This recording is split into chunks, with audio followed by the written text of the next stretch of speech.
In this part of the series, I will follow the Lake Erie shoreline west from the Buffalo area to downtown Cleveland, Ohio, and in the next part of the series, I will pick up the journey in West Cleveland and continue going around the entire lakeshore. So far, I have looked in depth at cities and places all around the shores of Lake Superior, Lake Michigan, Lake Huron, and Lake Ontario, paying particular attention to lighthouses, railroad and streetcar history, waterfalls, wetlands, and dunes, interstates and highways, golf courses, airports and racetracks, major corporate players, mines and mining, labor relations, and many other things. As a way of focusing my research, I will specifically follow the location of lighthouses and waterfalls around Lake Erie, as I've been doing in this series, as this particular focus has yielded a great deal of information as to what I believe happened here and our hidden history.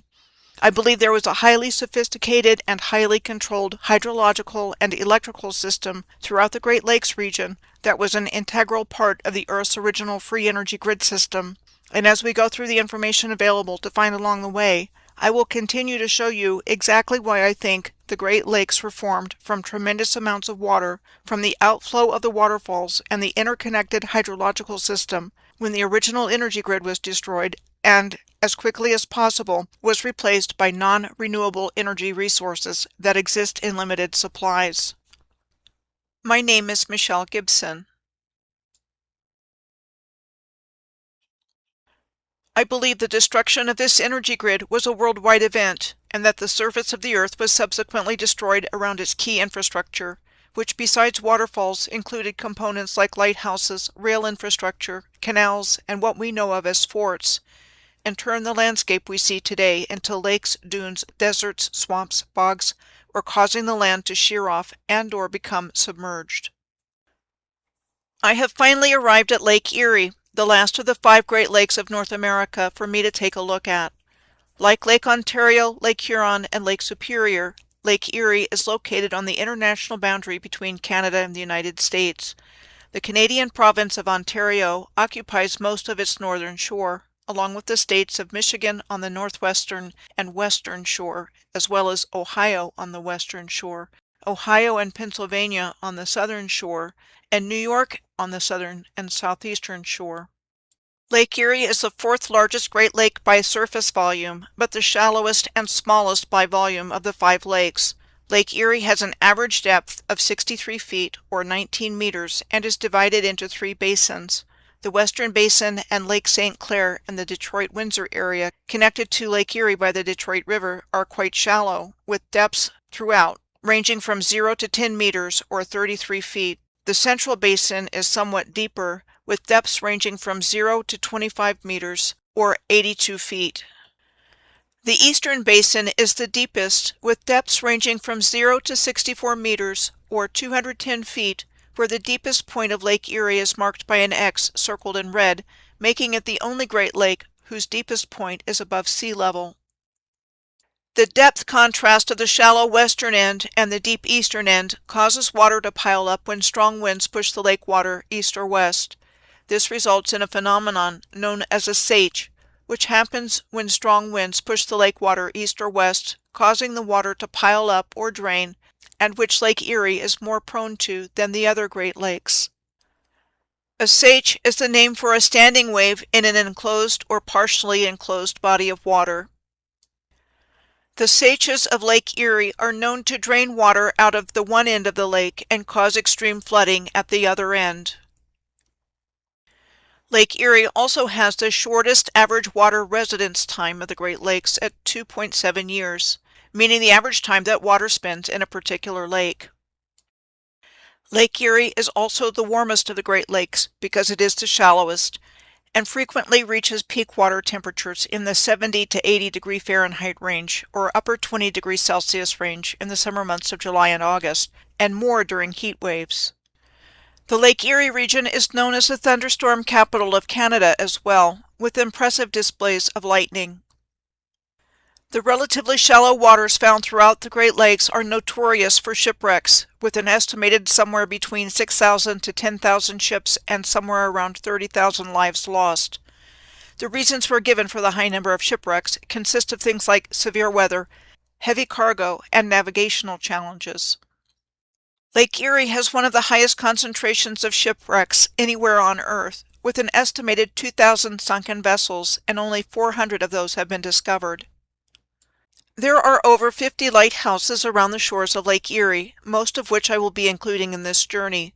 I already looked at the lighthouses shown here that go up the Detroit River, Lake St. Clair, and St. Clair River to the southern tip of Lake Huron in Part 3 of this series on the Michigan side of Lake Huron. While all of the Great Lakes have lighthouses, it is interesting to note that one of Michigan's nicknames is the Lighthouse State, as it has more lighthouses than any other state. The state of Michigan is surrounded by 4 out of the 5 Great Lakes. Generally speaking, Lake Superior is on the northern side of Michigan, bordering the state's upper peninsula. Lake Michigan is on the western side, Lake Huron on the eastern side, and Lake Erie on the southeastern side. In our historical narrative, we are told Europeans started entering the Niagara River area between Lake Ontario and Lake Erie in the 17th century, with Frenchman Robert de La Salle given the credit for building Fort Conty at the mouth of the Niagara River in 1679 as a base for exploring the Northwest Passage to Japan and China to extend France's trade. The location we are given for Fort Conty is Old Fort Niagara, where the Niagara River meets Lake Ontario. Robert de La Salle was accompanied by Belgian priest, missionary, and explorer of the North American interior, Franciscan Father Louis Hennepin, said to have been the first European to see the Niagara Falls. Father Hennepin was a contemporary of the French Jesuit Father Jacques Marquette, who explored all over Lake Superior, Lake Michigan, and Green Bay in our historical narrative. While the Franciscans were members of related religious orders said to have been founded by the highly venerated and gentle St. Francis of Assisi in 1209, the patron saint of animals, the environment, and Italy, I think the Franciscans played a similar role as the Jesuits with regards to what took place here in subverting the indigenous people and real history of the Americas.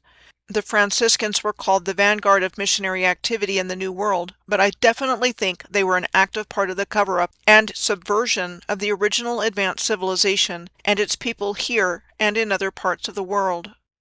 Let's find out what a close look around Lake Erie tells us about this civilization that is missing from our collective awareness and our history books. The first place I'm going to look at on Lake Erie is Buffalo, New York's second largest city and the county seat of Erie County. Buffalo serves as a major gateway for travel and commerce across the Canadian border, forming part of the binational Buffalo-Niagara region and Buffalo-Niagara Falls metropolitan area.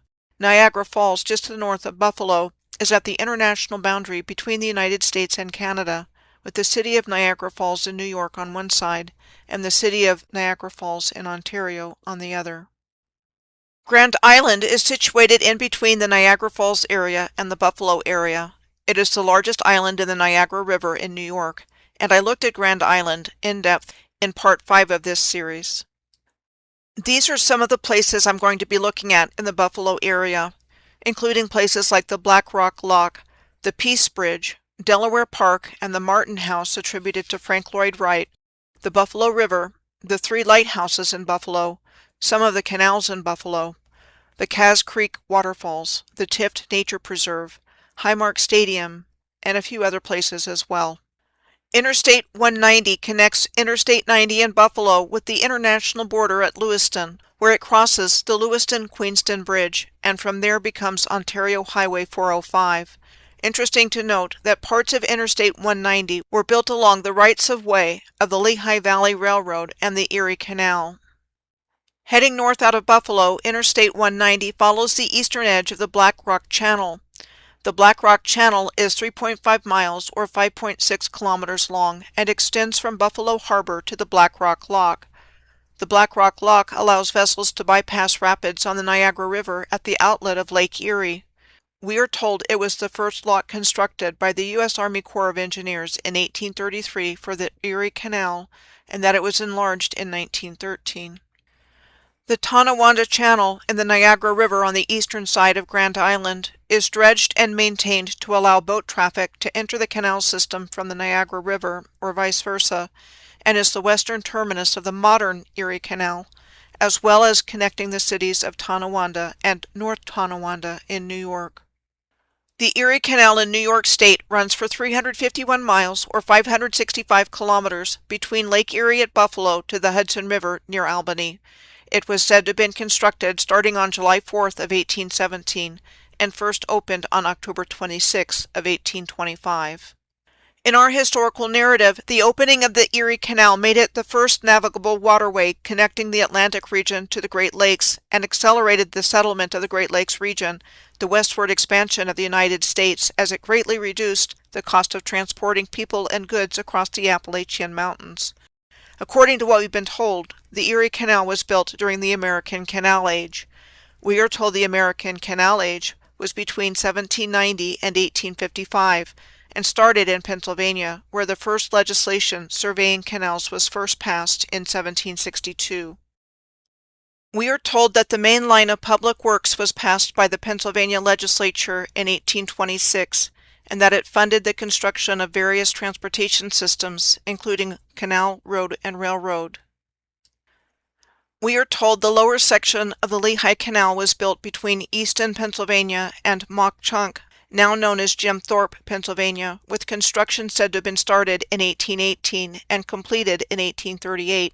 This map also has a caption at the bottom that says this was the original Lehigh Valley Railroad line as well, which was said to have opened in 1855. This would be connected to the same Lehigh Valley Railway that I mentioned that parts of Interstate 190 were built along the rights-of-way for, along with the Erie Canal. The Lehigh Gorge is part of the historic Lehigh Valley Railway, and what's left of it operates as a scenic railway, and today otherwise its abandoned railroad tracks are a recreational rail trail. It is one of many places I know of off the top of my head, featuring the co-location of S-shaped river bends, railroads, canals, gorges, and waterfalls. The Lehigh Gorge is described as a steep-walled gorge, carved by a river, thick vegetation, rock outcroppings, and waterfalls characterize the state park. The Lehigh Gorge Trail follows more than 20 miles or 32 kilometers of the Delaware and Lehigh Trail, part of the larger Delaware and Lehigh National Heritage Corridor. The Delaware and Lehigh National Heritage Corridor preserves the historic pathway that carried coal and iron from Wilkes-Barre to Philadelphia. The Delaware and Lehigh National Heritage Corridor was also known as the Anthracite region, where the story of where America was built began. Anthracite coal is the purest form of coal. We are told that the demand for anthracite coal increased in the 1820s and 1830s as coal power replaced water power, and with the growth of the iron industry in Pennsylvania. In Part 5 of this series on the New York side of Lake Ontario, I found the Black Diamond Trail, a rail trail found at Tohonac Falls State Park that was once part of the Lehigh Valley Railroad route, whose Black Diamond Express once ran between Buffalo and New York City. The term black diamond was a nickname for anthracite coal, which was a high-quality, dense, and hard coal, and a key energy source during the time we know of in our history as the Industrial Revolution. Tohonac Falls, at 215 feet or 66 meters tall, is the tallest single-drop waterfall in the United States. I have long suspected that waterfalls are infrastructure of some kind, and not created by natural forces over a vast period of geological time as we've always been taught. And this journey around all of the Great Lakes has brought forward many connections to waterfalls, railroads, and canals that have been deliberately obscured so that we would not know about them. Back in Buffalo, we find the International Railway Bridge and the Peace Bridge connecting Buffalo and Fort Erie, Ontario. First, the International Railway Bridge, a steel truss swing bridge. It is said to be the oldest bridge at this location. We are told it was originally constructed between 1870 and 1873 for the International Bridge Company to provide an American link to connect the Grand Trunk Railway of Canada with American lines, and designed and built by Sir Casimir Gzowski, and we are told that it was later strengthened in 1901. It was a crucial trade link in the 19th century and is still in use today for freight traffic by the Canadian National and Canadian Pacific Railways. Sir Casimir Gzowski was a Polish-born Canadian civil engineer and political figure known for his work on a wide variety of Canadian railways in our historical narrative, including but not limited to the New York and Erie Railway, the Atlantic and St. Lawrence Railway, and sections of the Grand Trunk Railway. He was knighted by Queen Victoria in 1897. On the American mainland, Canadian rail traffic is received by the Black Rock Rail Yard. The rail yard is surrounded by old residential neighborhoods and some abandoned industrial facilities. Most of the rail bed in the yard has been ripped up. Interstate 190 is to the south of the rail yard, as well as Scajaquada Creek, which I am certain is a covered-up canal, which empties into the Niagara River through the Black Rock Channel. We are told the rail yard was built as the northern terminus of the Buffalo and Black Rock Railroad, a horse-powered line from downtown Buffalo. Just to be clear, I believe all rail infrastructure everywhere was a pre-existing part of the destroyed free energy grid system, and that it was brought back online initially by horse and mule power until other technology was developed for power. The former Canadian National Rail Yard in Fort Erie for interchange on the other side of the International Railroad Bridge was closed and turned into the Niagara Railway Museum. Everything else that was once there, including the roundhouse, was removed. With regards to the Peace Bridge, we are told the idea of a bridge joining the United States and Canada was discussed as early as 1853, though actual construction of the bridge didn't start until August 17th of 1925 and first opened on June 1st of 1927. Typically, we don't ask questions about what we are told, because why on earth would we be lied to?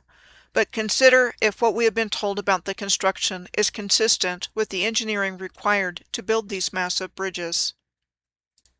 The previously mentioned Scajaquada Creek is connected to Buffalo's Delaware Park. There's a bike path that follows this creek's northern shore almost all the way from Delaware Park to the Black Rock Channel and the Niagara River. Scajaquada Creek starts in the town of Lancaster, New York, which is 14 miles or 23 kilometers east of Buffalo, and passes through the town of Cheektowaga before being diverted into an underground culvert said to have been constructed in the 1920s. We are told the creek was seen as a nuisance because people were using it as a public sewer, and the only way the people of Buffalo thought would make the east side of Buffalo more livable was to bury it where it cut across the city. The creek travels for approximately 4 miles or 6 kilometers under Buffalo before emerging from the underground at Forest Lawn Cemetery, which is next to Delaware Park. In our historical narrative, Forest Lawn Cemetery was an historic rural cemetery that was founded in 1850 and the burial place of many historical figures, including the 13th U.S. President, Millard Fillmore, and his wife Abigail, among many others.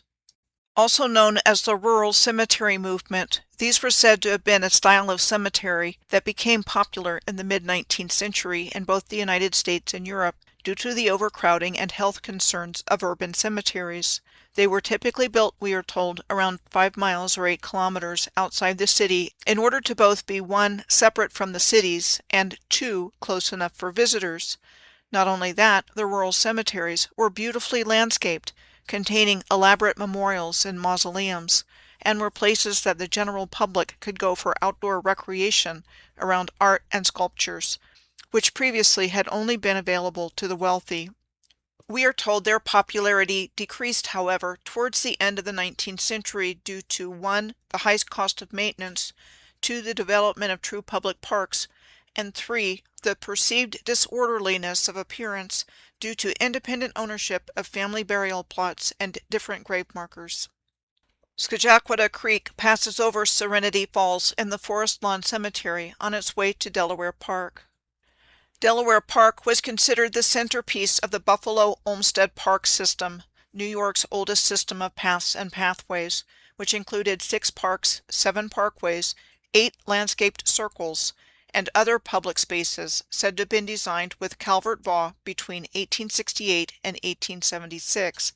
This famous duo of landscape architects also received credit for the design of Central Park in New York City in our historical narrative. According to the notation on the bottom of this image of his map of the Buffalo Park system, Olmsted proclaimed that Buffalo was the best planned city in the United States, if not the world. Delaware Park was so named because of its proximity to Delaware Avenue, where the historic district there is noteworthy for being the location of Buffalo's Mansion Row, also nicknamed the Millionaire's Mile. At one time in our history, Buffalo had more millionaires per capita than any city in America. We are told the mansions here were built between about 1890 and World War I, which took place between 1914 and 1918. We are told that Olmsted dammed Scajaquada Creek to create what is called Hoyt Lake today, and that was a feature during the 1901 Pan American Exposition in Buffalo. I have believed that Frederick Law Olmsted was a major player in the reset of our history for quite some time, and his name and attributed works have been showing up all around the Great Lakes in this series. In our historical narrative, Frederick Law Olmsted was a journalist before becoming a prolific and celebrated landscape architect, and was said to have gotten his start teaming up with Calvert Vaux in the design and creation of Central Park in New York City.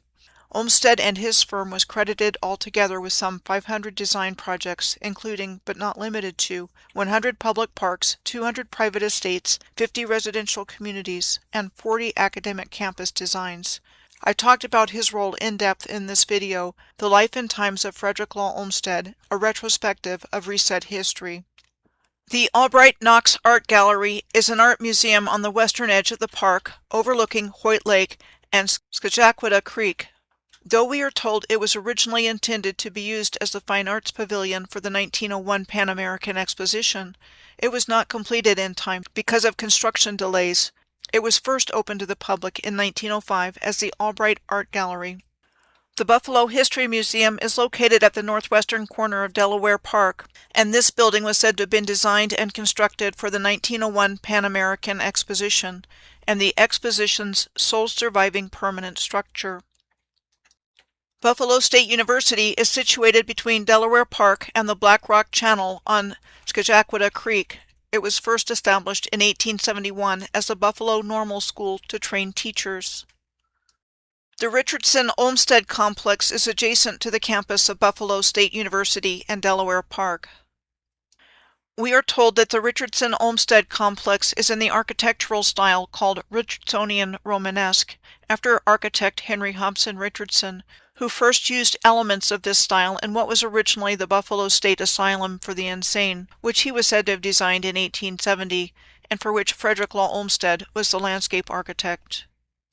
In 1854, Dr. Thomas S. Kirkbride first published what was considered the source book in the 19th century for psychiatric directives, entitled On the Construction, Organization, and General Arrangements of Hospitals for the Insane, with some remarks on insanity and its treatment. We are told that throughout the 19th century, numerous psychiatric hospitals were designed and constructed according to the Kirkbride plan across the United States, and while numerous Kirkbride structures still exist, many have been demolished, partially demolished, or repurposed. The Buffalo State Asylum for the Insane was closed for that purpose in the 1970s and became known as the Richardson Olmsted Complex, and was repurposed as a hotel which opened in 2023. It is considered one of the most haunted places in Buffalo, if not Western New York. Richardsonian Romanesque is described as a free revival style, incorporating 11th and 12th century Southern French, Spanish, and Italian Romanesque characteristics. Henry Hobson Richardson had a relatively short career and didn't even complete his architecture school training in Paris because he lost family backing because of the American Civil War. Yet somehow by the time he died at the relatively young age of 47, he left behind a legacy of mind-blowingly ornate architecture. Next, Frank Lloyd Wright's Martin House. Frank Lloyd Wright's Martin House is just to the east of Delaware Park on the other side of Buffalo State University and the Richardson Olmsted Complex in the Parkside East Historic District. The design of the Darwin D. Martin House was attributed to Frank Lloyd Wright and said to have been built between 1903 and 1905. It was said to be one of his most important projects in the Prairie School architectural style, which was characterized by horizontal lines, flat roofs, and broad overhanging eaves, meant to evoke the vast treeless expanses of the American prairie. But when I look at the Martin House, I see an uneven appearance throughout the layout of the house and ground floor windows, which are classic indicators of what is called the mud flood, like there is more to the building underneath the ground. Like the Royal Opera House in Valletta, Malta, said to have been designed by the English architect Edward Middleton Barry in 1866, with windows and columns that are not level with the sloping street beside it. The historic Ryman Auditorium in Nashville, Tennessee, the home of the Grand Ole Opry from 1943 to 1974. And this photo taken of a street block in Kars, Armenia, to name a few of countless examples found all over the surface of the earth. Frank Lloyd Wright was credited with designing over 1,000 structures in a creative period spanning 70 years. Back in 2021, I looked at Frank Lloyd Wright, Frederick Law Olmsted, and Henry Hobson Richardson, as well as two other iconic civil engineer bridge builders, Ralph Majeski and John Augustus Roebling, that were all credited with the same kind of prodigious output and all occupy a prominent place in our historical narrative to explain how our infrastructure came into existence. I think these men and many others, including the previously mentioned Sir Casimir Gazowski, were elevated in stature and ability to provide the explanation for how previously existing architecture and infrastructure came into existence after something very unnatural happened here in the last 200 to 300 years, wiping the builders of the original advanced civilization off the face of the earth and from our collective memory. Next, I'm going to head south to central and southern Buffalo and take a look at the Buffalo City Hall, the Buffalo River, the 3 lighthouses in Buffalo, some of the canals in Buffalo, the Cass Creek waterfalls, the Tift Nature Preserve, the Highmark Stadium, and the CSX Intermodal Terminal in Blasdell. First, the Buffalo City Hall. The Buffalo City Hall is the seat of the city's government and said to have been designed in the Art Deco architectural style, designed and built by the John W. Cowper Company between September of 1929 and November of 1931, which would have been during the Great Depression. It is located at 65 Niagara Square, which is a square said to be in the original 1805 radial street pattern designed by Joseph Ellicott for the village of New Amsterdam, from which 8 streets radiated from this central hub. I found a similar street layout when I was looking at Goderich on the Ontario side of Lake Huron.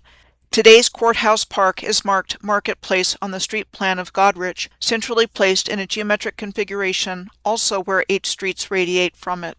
Courthouse Park in Goderich brought to mind the Place de l'Étoile in Paris, which has the Arc de Triomphe sitting in the center of 12 radiating streets. A viewer brought the Buffalo City Hall murals to my attention. She said there are 6 pieces, circa 1931, and that the architecture of the Buffalo City Hall to her has never really synchronized with these murals. She described the depictions in the murals as rather unsettling and shocking, with a lot of detail to absorb. The murals were attributed to William de Leftwich Dodge, a New York City artist. Next, the Buffalo River. The Buffalo River was the western terminus of the Erie Canal starting in 1825, and later became an industrial use area with things like grain elevators, steel mills, and chemical production.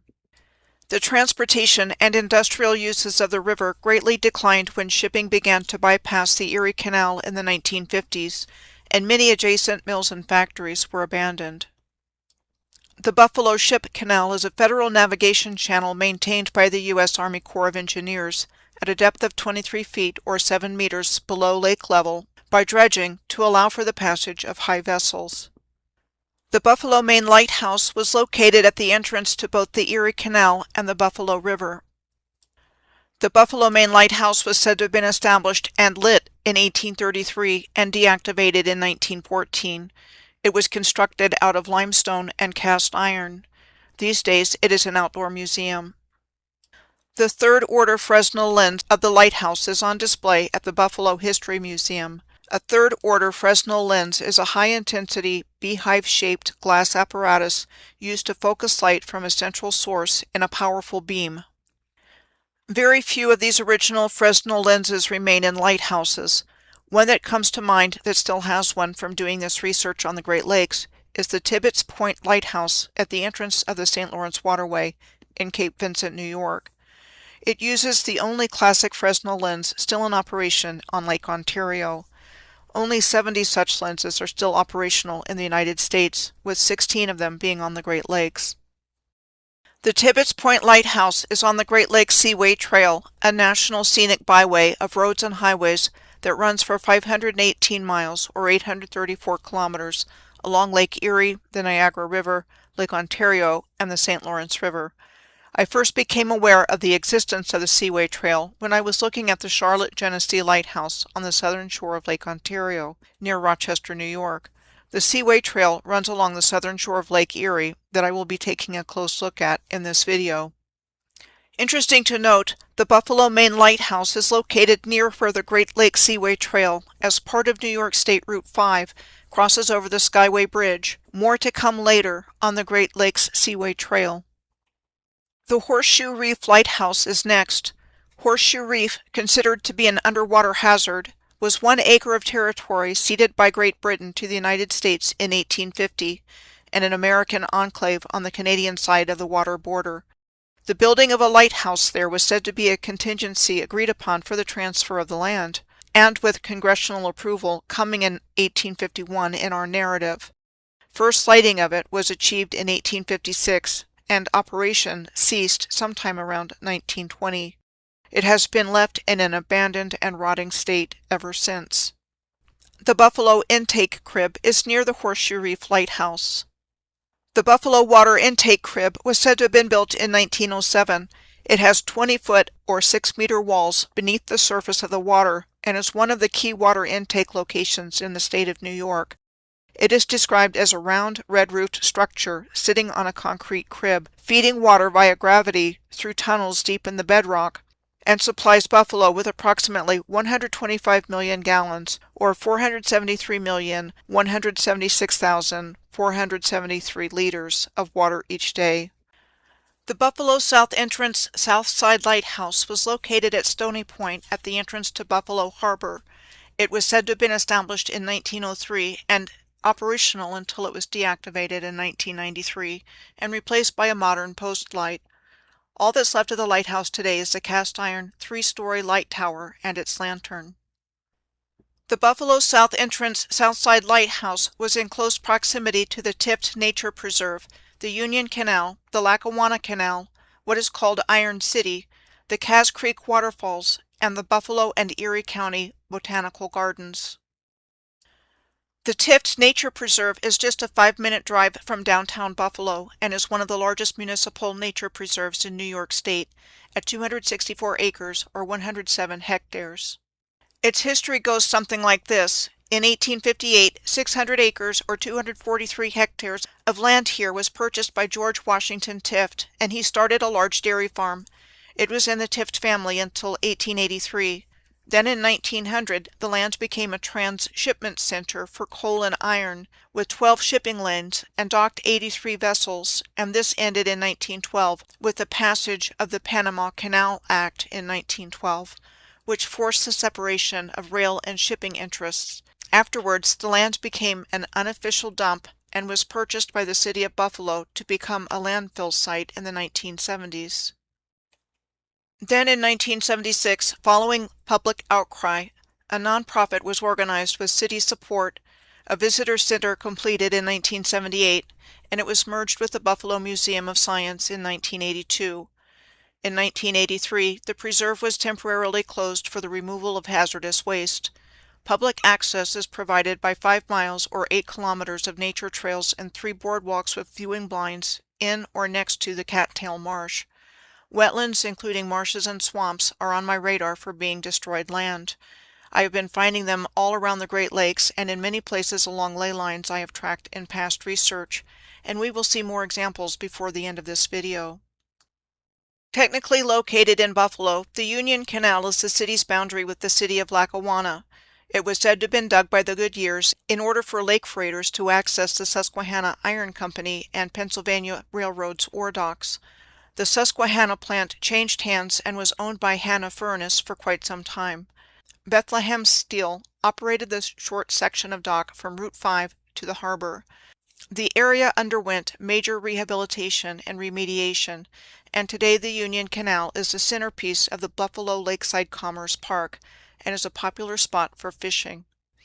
The nearby Lackawanna Canal runs along what used to be the Bethlehem Steel plant property and was used as a commercial service canal tied to industrial and port activity. Today its main role is commercial navigation to support bulk cargo movement into and out of the Port of Buffalo. Today, there's a place marked Iron City just to the south of the former lighthouse at South Point and west of the Lackawanna Canal. It is a supplier of aggregate materials, which are inert granular materials like sand, gravel, and crushed stone, and used in concrete, mortar, and asphalt to provide bulk strength and stability. I have looked at numerous aggregate supply companies around the Great Lakes and suspect there is more to the story than what they are telling us about what the source of the materials actually is, like perhaps unidentified masonry structures or something along those lines. The city of Lackawanna was founded in 1909 after the Lackawanna Steel Company moved its steel plant here from Scranton, Pennsylvania. During the early 20th century, the Lackawanna Steel Plant was the largest in the world. Lackawanna Steel Company was said to have been established in 1840 by the Scranton brothers in the Lackawanna Valley in Pennsylvania, which was rich in anthracite coal and iron deposits. The Scranton brothers were credited with developing the steel-making technology to mass-produce the rails needed for railroad construction, and the town of Scranton was said to develop around the company's original location. The Bethlehem Steel Company acquired the Lackawanna Steel Company in 1922. At its peak, the company employed 20,000 people and attracted immigrants from all over the world to come to work there. In the second half of the 20th century, with industrial restructuring and high city taxes, the steel plant declined in business and eventually closed in 1983. This brownfield site has undergone redevelopment for other uses, though opponents of this say that the brownfields still contain hazardous contaminants. A brownfield site is defined as an abandoned or underused property whose expansion, redevelopment, or reuse is complicated by the actual or perceived presence of hazardous substances, pollutants, or contaminants. The Delaware, Lackawanna, and Western Railroad connected Buffalo with Hoboken, New Jersey, and by ferry with New York City. One of the New York area's major transportation hubs, the terminal at Hoboken, was said to have been constructed by the Delaware, Lackawanna, and Western Railroad in 1907, and combined railroad, ferry, subway, streetcar, and pedestrian services. It is still in use today as a major transportation hub for commuter rail, ferry, and bus services. We are told that numerous electric streetcar lines originated and ended at the station until the completion of Bustitution in August of 1949, at which time they were replaced by buses. The Delaware, Lackawanna, and Western Railroad was incorporated in Pennsylvania in 1853 to provide a way to transport anthracite coal from the coal region in northeast Pennsylvania to larger coal markets in New York City and Buffalo. The Buffalo Central Terminal was attributed to Fellheimer and Wagner in the historical narrative, with its construction starting in 1925 and operating as an active station from 1929 to 1979. Fellheimer and Wagner were a prominent New York architectural firm credited with designing iconic Beaux-Arts and Art Deco railroad stations. It was abandoned for years and now owned by a nonprofit preservation group working on restoring and repurposing the complex. It is interesting to note that the Buffalo and Erie County Botanical Gardens are located just to the east of this former heavily industrialized area, across where the Great Lakes Seaway Trail and the still used railroad tracks pass through the area. I found the same juxtaposition in Hamilton, Ontario, with the Royal Botanical Gardens spread across one side of Hamilton Harbor and the Bayfront Industrial Area on the other side, which includes major steel producers and Canada's largest Great Lakes port with marine, rail, and road connections. A juxtaposition is defined as two things being seen or placed together with contrasting effect. The Buffalo and Erie County Botanical Gardens are botanical gardens in South Park in Buffalo. They were said to have been designed by Frederick Law Olmsted, glasshouse architects Lord and Burnham, and botanist and plant explorer John F. Cowell. Firstly, the Cazenovia Park South Park system is described as an historic park system in South Buffalo, said to have been designed by Frederick Law Olmsted as an interconnected set of parkways and parks inspired by the parkland, boulevards, and squares of Paris, France. We are told that Olmsted's final design of South Park included a conservatory and formal gardens surrounding it. While South Park was under construction, in our historical narrative, Lord and Burnham was designing the South Park Conservatory, which we are told was modeled after glass conservatories in England and built by the Buffalo Construction Company, George P. Wirtz and Son, for the cost of $130,000.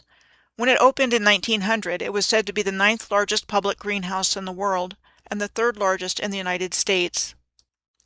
We are told that in 1894, Professor John F. Cowell was appointed the first director of the conservatory and to oversee plantings in the South Park. In his day, he was considered a genius in botany and horticulture, and that he gathered plants, trees, and flowers everywhere in the world, and that during the 1901 Pan American Exposition, throngs of visitors traveled south by trolley to see the exotic varieties of plant life on display at the conservatory and botanical gardens. Now I'm going to take a look at Cazenovia Park and what's found there. Like the previously mentioned Cazenovia Creek waterfalls are in Cazenovia Park. Also called the Caz Creek waterfalls, they are described as a series of V-shaped ledges totaling 4 to 5 feet or 1 to 1.5 meters in height. Baseball has been a part of the history of Cazenovia Park for over a century, and it is one of Buffalo's key amateur baseball hubs. The Cazenovia Park also has one of 3 9-hole public golf courses in the Buffalo Olmsted Park system. The other 2 are at Delaware Park and South Park. Next, I'm going to take a look at the CSX Intermodal Terminal in Blasdell, the Highmark Stadium, and the Owens Falls Sanctuary. First, the CSX Intermodal Terminal in Blasdell. Since opening in 2008, the CSX Intermodal Terminal is a major regional hub linking the Buffalo area with Philadelphia and the Port Authority of New York and New Jersey. It's a key facility for moving freight from rail to truck, focusing on containers. Blasdell grew as a railroad town around the Erie Railroad and was first incorporated as a village in 1898. It was named after Herman Blasdell, the first station master of the Erie and Pennsylvania Railroad Depot. Blasdell was at the junction point for connecting lines like the Erie Railroad and the Pennsylvania Railroad. The Highmark Stadium is in between the CSX Intermodal location in Blasdell and the Owens Falls Sanctuary in East Aurora, New York. Highmark Stadium is the home venue of the National Football League's Buffalo Bills, also known in the past as the Rich Stadium, the Ralph Wilson Stadium, the New Era Field, and the Bills Stadium. The last Major League Football game was played here just this past January 4th of 2026 in its last season game against the New York Jets. Interestingly, the Buffalo Bills played against the New York Jets in the first game played here on September 30th of 1973. This Highmark Stadium is scheduled for demolition in March of 2027 because of the construction of a new Highmark Stadium across the street from the old stadium that is expected to be ready in time for the 2026 NFL season. The original stadium for the Buffalo Bills, along with other Buffalo sports teams, was the War Memorial Stadium in East Buffalo, said to have been constructed as a Works Progress Administration project in 1937, one of the New Deal-era programs of President Roosevelt during the Great Depression. It also had a racetrack and hosted several NASCAR events. It was demolished in 1989 and replaced with the Johnny B. Wiley Amateur Athletic Sports Pavilion, which retained entrances from the original War Memorial Stadium. Highmark Stadium is in Orchard Park, New York, one of Erie County's earliest settlements. It was known for its abundant fruit orchards. Most of the orchards here were gradually replaced by suburban development, and today it is best known for being the suburban community that is home to the Buffalo Bills. I have been finding fertile agricultural lands throughout this Great Lakes region, including, but not limited to, orchards and vineyards in the Niagara region in the last part of the series on the Ontario side of Lake Ontario. There was a significant historical rail presence all throughout this region. I suspect the agricultural productivity of this region to be in part due to a connection from the original energy grid system between the railroad, hydroelectric system, and all kinds of agricultural activity, functioning as the original electroculture, today a gardening practice that harnesses atmospheric electricity using copper wires or antenna. I consistently find historic railway and hydroelectric connections through areas known for high yield and high quality agricultural production. Including Orchard Park, we are told that the Buffalo, Rochester, and Pittsburgh Railway built a new train depot in Orchard Park that was first opened to the public in 1912. We are told the Orchard Park Depot was an exact replica of the Auburndale train station in Massachusetts that Henry Hobson Richardson was credited with circa 1884. We are told that in the 1880s, Buffalo was a rapidly growing lake port with freight interchanges between lake freighters and railroads, and the Buffalo, Rochester, and Pittsburgh Railway was first completed between those three cities in 1883. It hauled freight like coal from the rich mines in Pennsylvania to the lake ports, but also products like oil, steel, lumber, and agricultural produce, as well as providing the most modern available passenger service of the time. Passenger service continued through the Orchard Park Depot until October of 1955, and freight service ended through there in May of 1977. Most of the railroad track has been removed, but the Orchard Park Train Depot still remains as an historic building that is used as a community event venue. The Eternal Flame Falls are in Orchard Park at the Shale Creek Preserve in Chestnut Ridge Park. The Eternal Flame Falls on Shale Creek are approximately 35 feet or 11 meters in height, with a flame in the grotto at the base of the falls. Natural gases of methane and propane come from a hydrocarbon seep here, with an estimated 2.2 pounds or 1 kilogram of methane emitted here per day. The flame behind the waterfalls is visible year-round, which needs to be relit from time to time. Chestnut Ridge Park, where the Eternal Flame Falls are located, was so named for chestnut trees on its hills. The Chestnut Ridge property was acquired by Erie County in 1926 and was one of the county's first parks. We are told the Works Progress Administration, WPA, improved the park's facilities and landscape throughout the 1930s. For example, the WPA was credited with building the park's amphitheater between 1935 and 1936. The Buffalo Philharmonic Orchestra has held summer concerts here. Besides the Eternal Flame Falls, there are other interesting sites found in the park, like these old stone structures. There's a lot more to find here at Chestnut Ridge, but this gives you the idea. The Owens Falls Sanctuary is to the east of Orchard Park and the Eternal Flame Falls in Chestnut Ridge Park, and Colden Falls to the southeast. The Owens Falls Sanctuary is in East Aurora, New York. The Owens Falls consist of an upper and lower waterfall through a 100-foot or 30-meter deep gorge on an unnamed creek that is a tributary to the east branch of Cazenovia Creek. The 57-acre or 23-hectare property that is the sanctuary today had been listed for sale for potential development, but with substantial community support, the Land Conservancy successfully turned it into protected land. Colden Falls, which are located to the southwest of Owens Falls and the southeast of the Eternal Flame Falls, are on the west branch of Cazenovia Creek in the village of Colden. The Colden Falls flow over a 15-foot or 5-meter cascade along an S-shaped bend in the creek. The falls are viewable from the Boston-Colden Road Bridge near the road which goes to the Kissing Bridge Ski Resort in Glenwood, New York.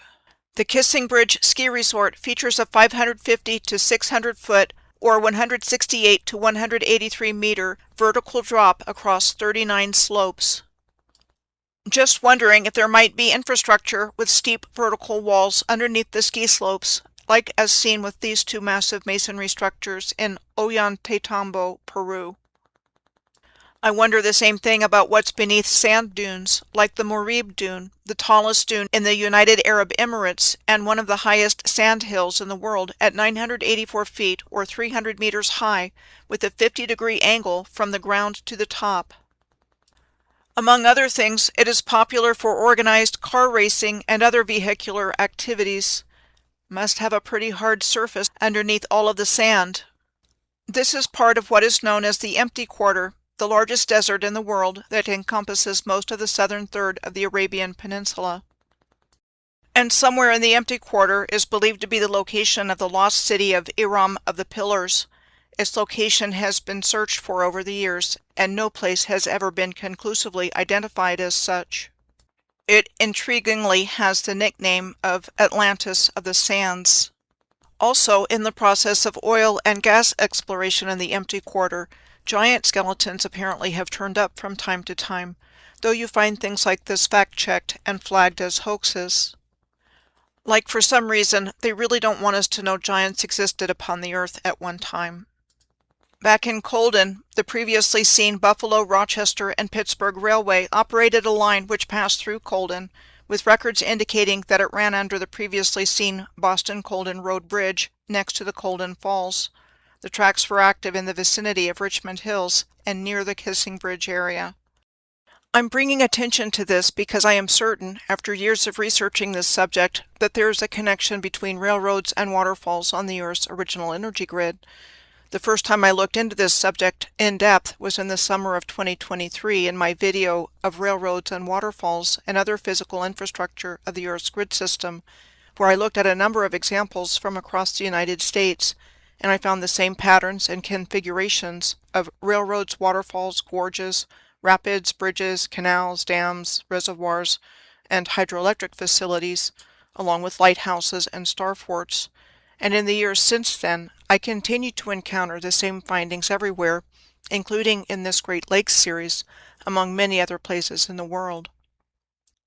Now I'm going to focus my attention on the south shore of Lake Erie in the area just to the southwest of Blasdell, and take a look at the following places: the Lake Erie Seaway Trail Center and the two country clubs near it, Wanaka and Clover Park, Frank Lloyd Wright's Graycliff, 18-Mile Creek and Park, the Hobuck Flats, and the Sturgeon Point Historical Lighthouse. First, the Lake Erie Seaway Trail Center. The Lake Erie Seaway Trail Center in Hamburg, New York is right on the shore of Lake Erie. As a matter of fact, it looks like it is practically in Lake Erie. The center is housed in the former Wanaka Waterworks building, said to have been built in 1910 and served as a water pumping station until 1990. The building was repurposed and opened as the Lake Erie Seaway Trail Center in 1995. The center offers information on local attractions and accommodations, as well as having things like an education center with exhibits.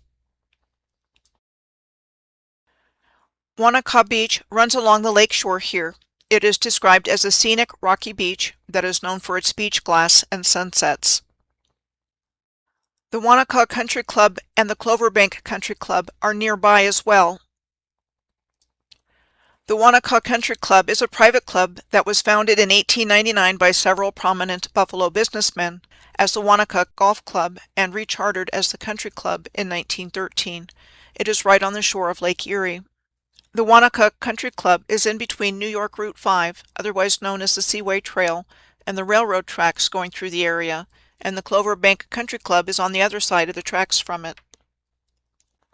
The Cloverbank Country Club is also a private club. It was established in 1958 as a Bethlehem Management Club for Bethlehem Steel employees and their families, and has changed ownership several times since then.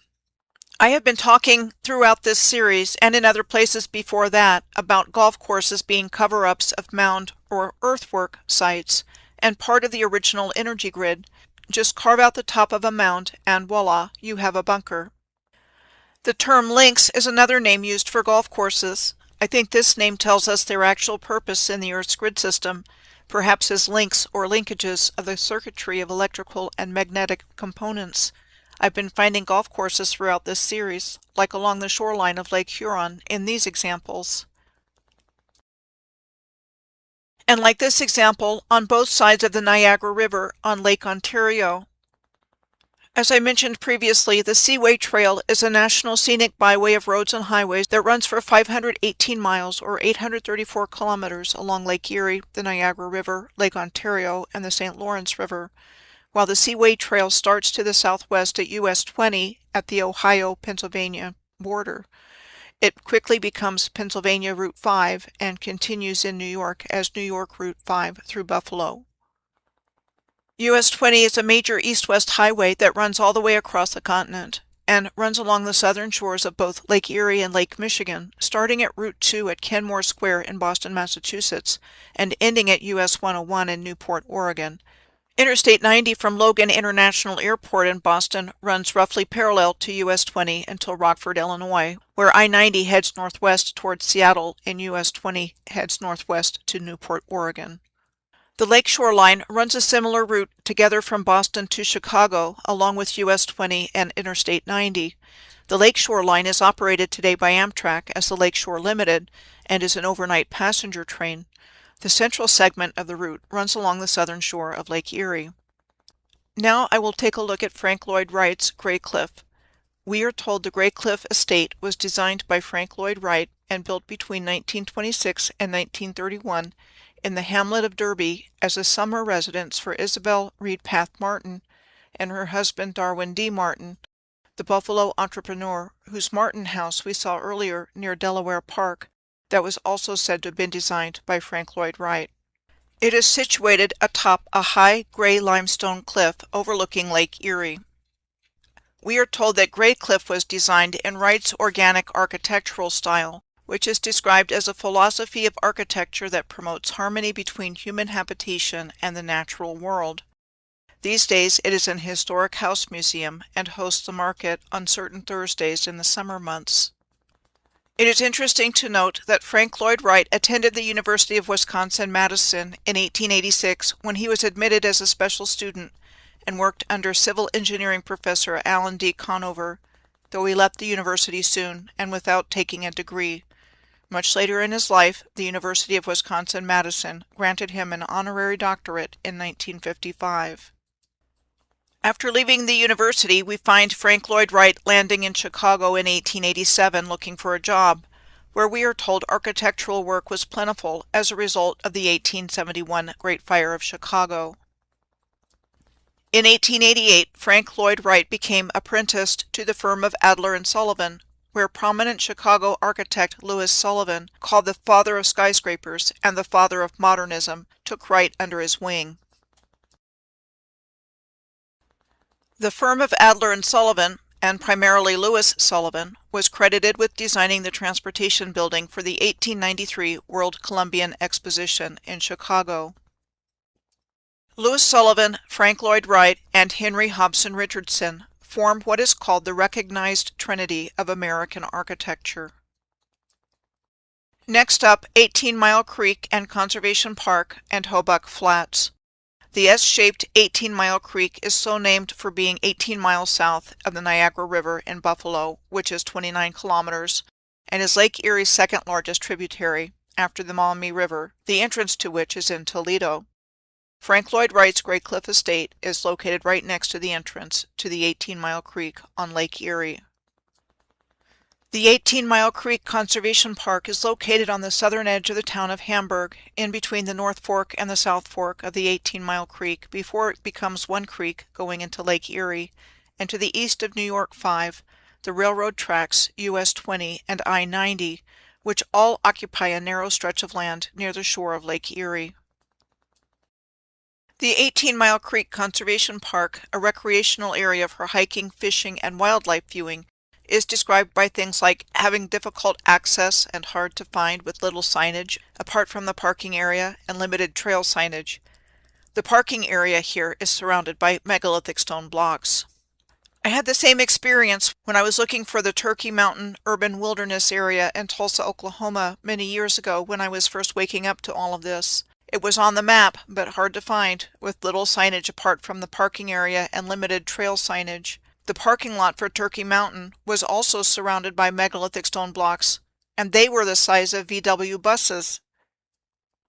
The 18-Mile Creek Conservation Park is notable for having a 60-foot or 18-kilometer deep gorge and 2 waterfalls. At the top of the gorge, the hiking trail between the North Fork and South Fork of the 18-Mile Creek is flat.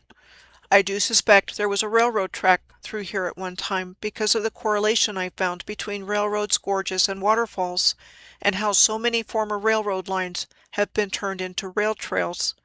Also, seeing the electrical utility pole on the trail here is a sign that there was once a railroad here. But that information is really hard to find because it's pretty much been scrubbed if there was one here.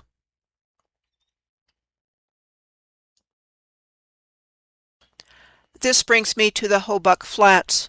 The Hobuck Flats is a roughly 26-acre or 10.5 hectare undeveloped scenic natural area on 18-Mile Creek to the west of US 20 and I-90 as it heads towards Lake Erie as one waterway. There's a short hiking trail at Hobuck Flats that leads to Buttermilk Falls on an S-shaped bend of 18-Mile Creek.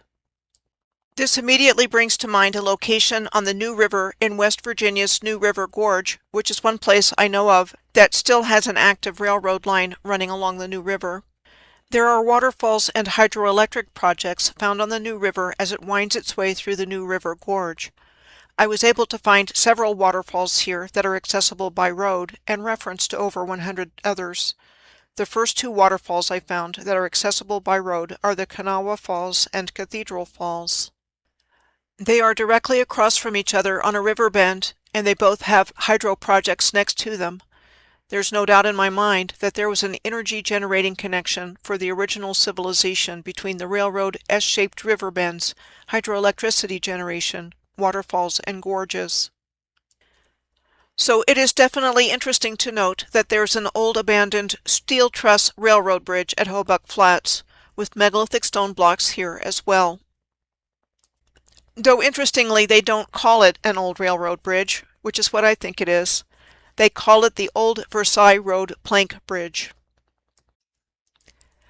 The Versailles Plank Road is today's County Route 41, beginning in the town of Brant on the southern end to Evans on the northern end.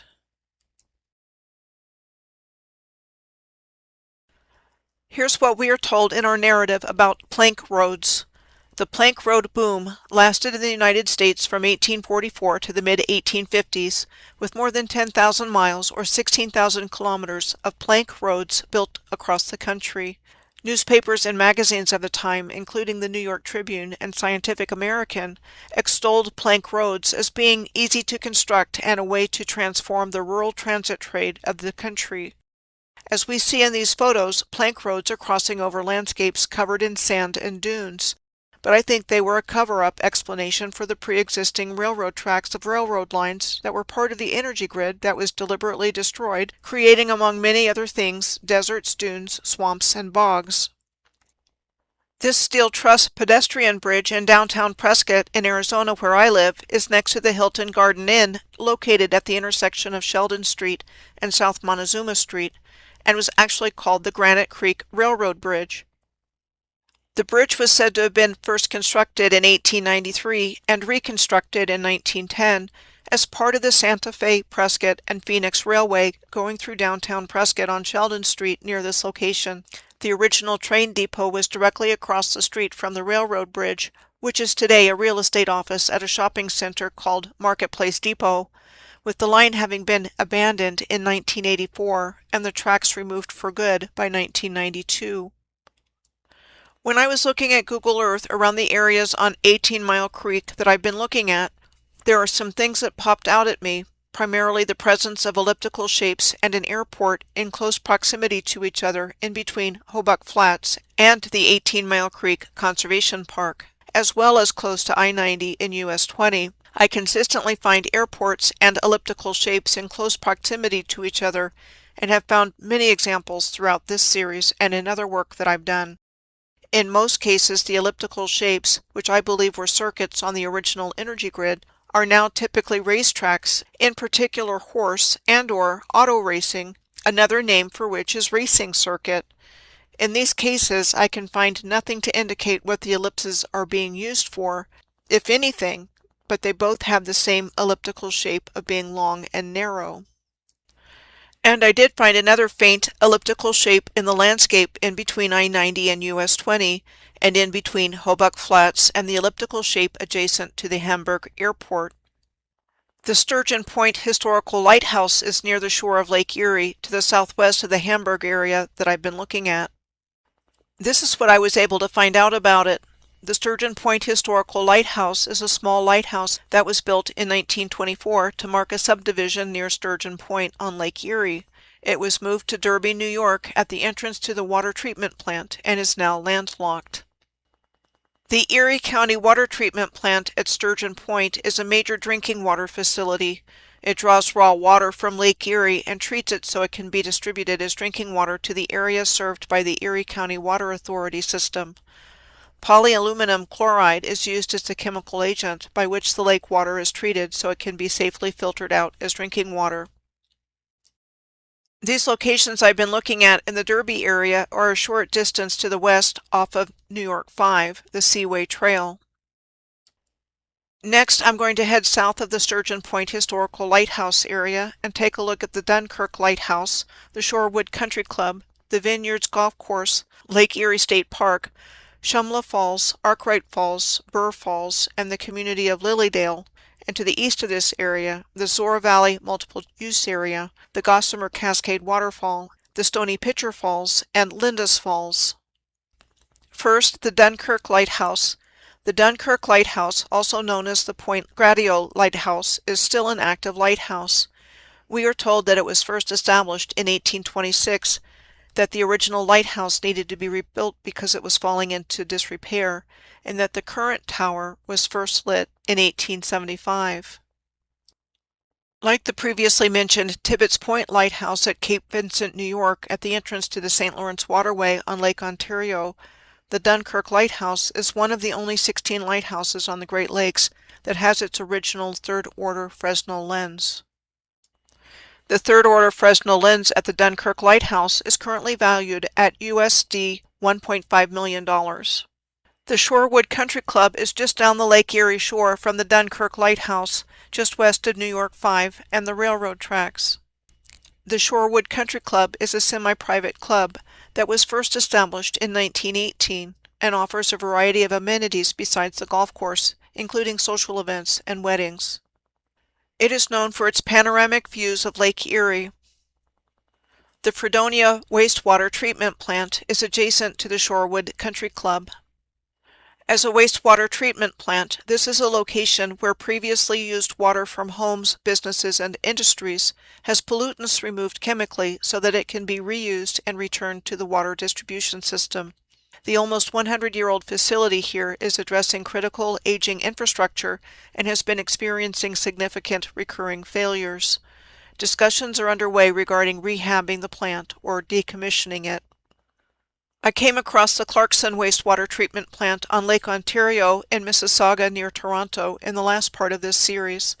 It is important to note that wastewater treatment plants, even without infrastructure problems, are a major source of things like bioaerosols, which may constitute a health risk for workers and people living in the surrounding area. Bioaerosols contain different microorganisms that can cause diseases and allergies.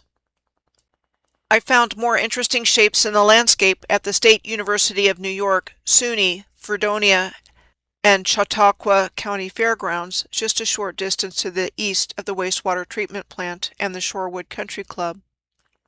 The SUNY Fredonia location has a perfect circle on the campus, and there is another elliptical shape at the neighboring fairgrounds, which are separated by I-90. The perfectly circular shape brought to mind the shape of a particle accelerator, like the Cornell Electron Storage Ring, the particle accelerator that is 40 feet or 12 meters below the football field on the Cornell University campus in Ithaca, New York. While I can't find a direct reference to a particle accelerator at SUNY Fredonia, I did find some intriguing connections. The physics department utilizes what is called a bubble chamber to analyze particle interactions. A bubble chamber is a charged particle detector that uses a superheated liquid to visualize the paths of charged subatomic particles. Researchers at SUNY Fredonia are said to focus on analyzing data from major national and international accelerators, like CERN, for researching high-energy experiments. The Chautauqua County Fairgrounds, just across I-90 from SUNY Fredonia, is in Dunkirk. The elliptical track at the fairgrounds during Fair Week is used for harness horse racing, demolition derby and figure-8 racing, tractor pulls and specialty motorsports, and livestock showing. I looked and found the Chautauqua County Jamestown Airport in a linear alignment to the northeast of the elliptical track at the fairgrounds. It is mostly used for general aviation and houses the Great Lakes Flight Center, which offers things like flight training and aircraft rentals. For examples of similarities in other places, this is a Google Earth screenshot showing the angular relationships between the Saratoga Racecourse and just a portion of the large number of air parks, airfields, and airstrips in this part of New York State.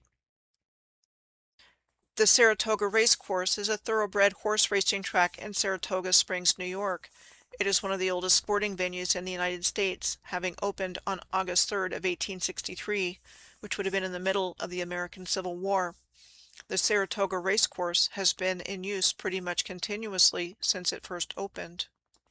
This linear relationship between racetracks and airports shows up everywhere, like for another example in Hot Springs, Arkansas, where the Oaklawn Racing Casino Resort, a thoroughbred horse racing track that first opened in February of 1905, is near, and in an angular relationship to the Memorial Field Airport. These are just a few of countless examples. Now moving to the south of SUNY Fredonia, we come to the Vineyards Golf Course, Lake Erie State Park, Shumla Falls, Arkwright Falls, Burr Falls, and the community of Lilydale. First, the Vineyards Golf Course. The Vineyards Golf Course is situated in between I-90 and US 20 and is a short distance of 2.6 miles or 4.25 kilometers to the southwest of SUNY Fredonia. The Vineyards Golf Course is a public 18-hole golf course nestled among willows, pear trees, apple trees, and maple trees, with views of local vineyards. We are currently in the Lake Erie American Viticultural Area, a 53-mile or 85-kilometer-long grape-growing region covering 2.2 million acres or 890,000 hectares along the southern shore of Lake Erie, stretching from Toledo, Ohio to Buffalo, New York. It is the largest AVA east of the Rockies and known for its unique lake effect climate that is ideal for the growing of Concord grapes, among other varieties, as the shallow lake moderates temperatures from harsh winters, protecting the vines and extending the growing season.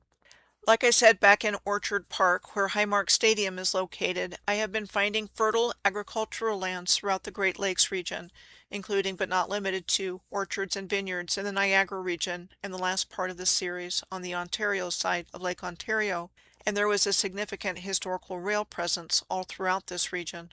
I suspect the agricultural productivity of this region to be in part due to a connection from the original energy grid system between the railroad hydroelectric system and all kinds of agricultural activity functioning as the original electroculture.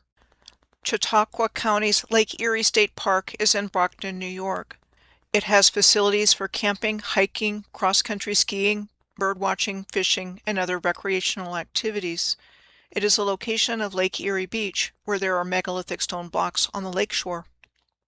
Lake Erie State Park is a location of the Shipwreck Bluff Disc Golf Course, an 18-hole disc golf course on a high bluff overlooking Lake Erie. It received the name Shipwreck Bluff because of the high concentration of historic shipwrecks in the area, often exposed or found near the shore, and the region is known for its dangerous and shallow waters, prone to high waves and powerful winds.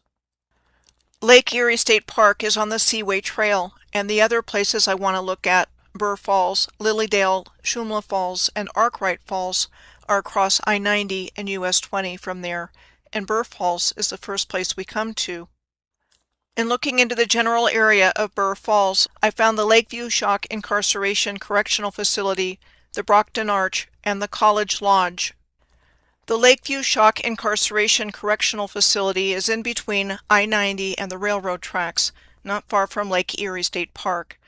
It is not unusual to find prisons, and homeless shelters for that matter, near railroad tracks, and I believe this is noteworthy because railroads were part of the original energy grid, and I don't believe placement of these types of facilities occur randomly. The Lakeview Shock Incarceration Correctional Facility is a medium security prison for nonviolent offenders. It is a 6-month program set up by the state of New York that is structured like a military boot camp intended to shock an offender into changing poor behavioral patterns. The Brockton Arch is a freestanding steel arch said to have been erected in 1913 to celebrate the centennial of the nearby town of Portland. It is a double-span, 4-way street arch over US 20, which is also Brockton's main street, and believed to be the only one remaining of its kind in the United States.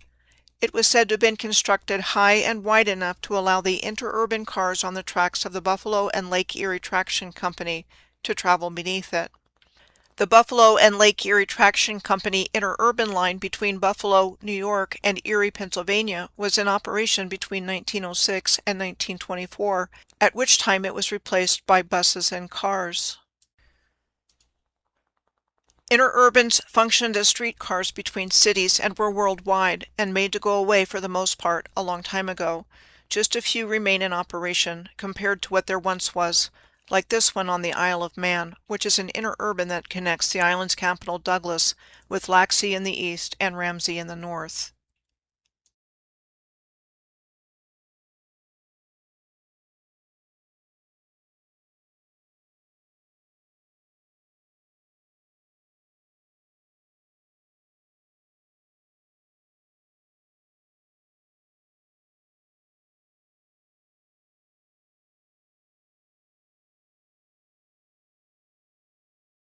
John D. Rockefeller, one of the founders of Standard Oil in 1870, became the wealthiest American of all time, as seen in this #1 ranking by CNN Business, with an adjusted wealth of $253 billion. Rockefeller's wealth soared as kerosene and gasoline grew in importance, and at his peak he controlled 90% of all oil. Henry Ford, who introduced and refined the assembly line for the mass production of new cars, was the 13th wealthiest American of all time according to CNN Business, with an adjusted wealth of $67.2 billion. The College Lodge near Burr Falls is a conference and event center in the woods, operated by the Faculty Student Association of SUNY Fredonia, with a number of recreational trails. One of the trails you can hike on there leads to a place that is called simply the Ruins. The explanation given about the Ruins is that it was once a sawmill from one of the first settlers of the area. The College Lodge came up because it is a short drive to the Burr Falls, which is hard to find information on. The community of Lilydale is a short distance to the east of these two locations. Lilydale is the world's largest center for the Spiritualist movement. It was founded in 1879 as a summer camp for mediums, healers, and lecturers. It hosts thousands of visitors annually for readings, workshops, and medium services.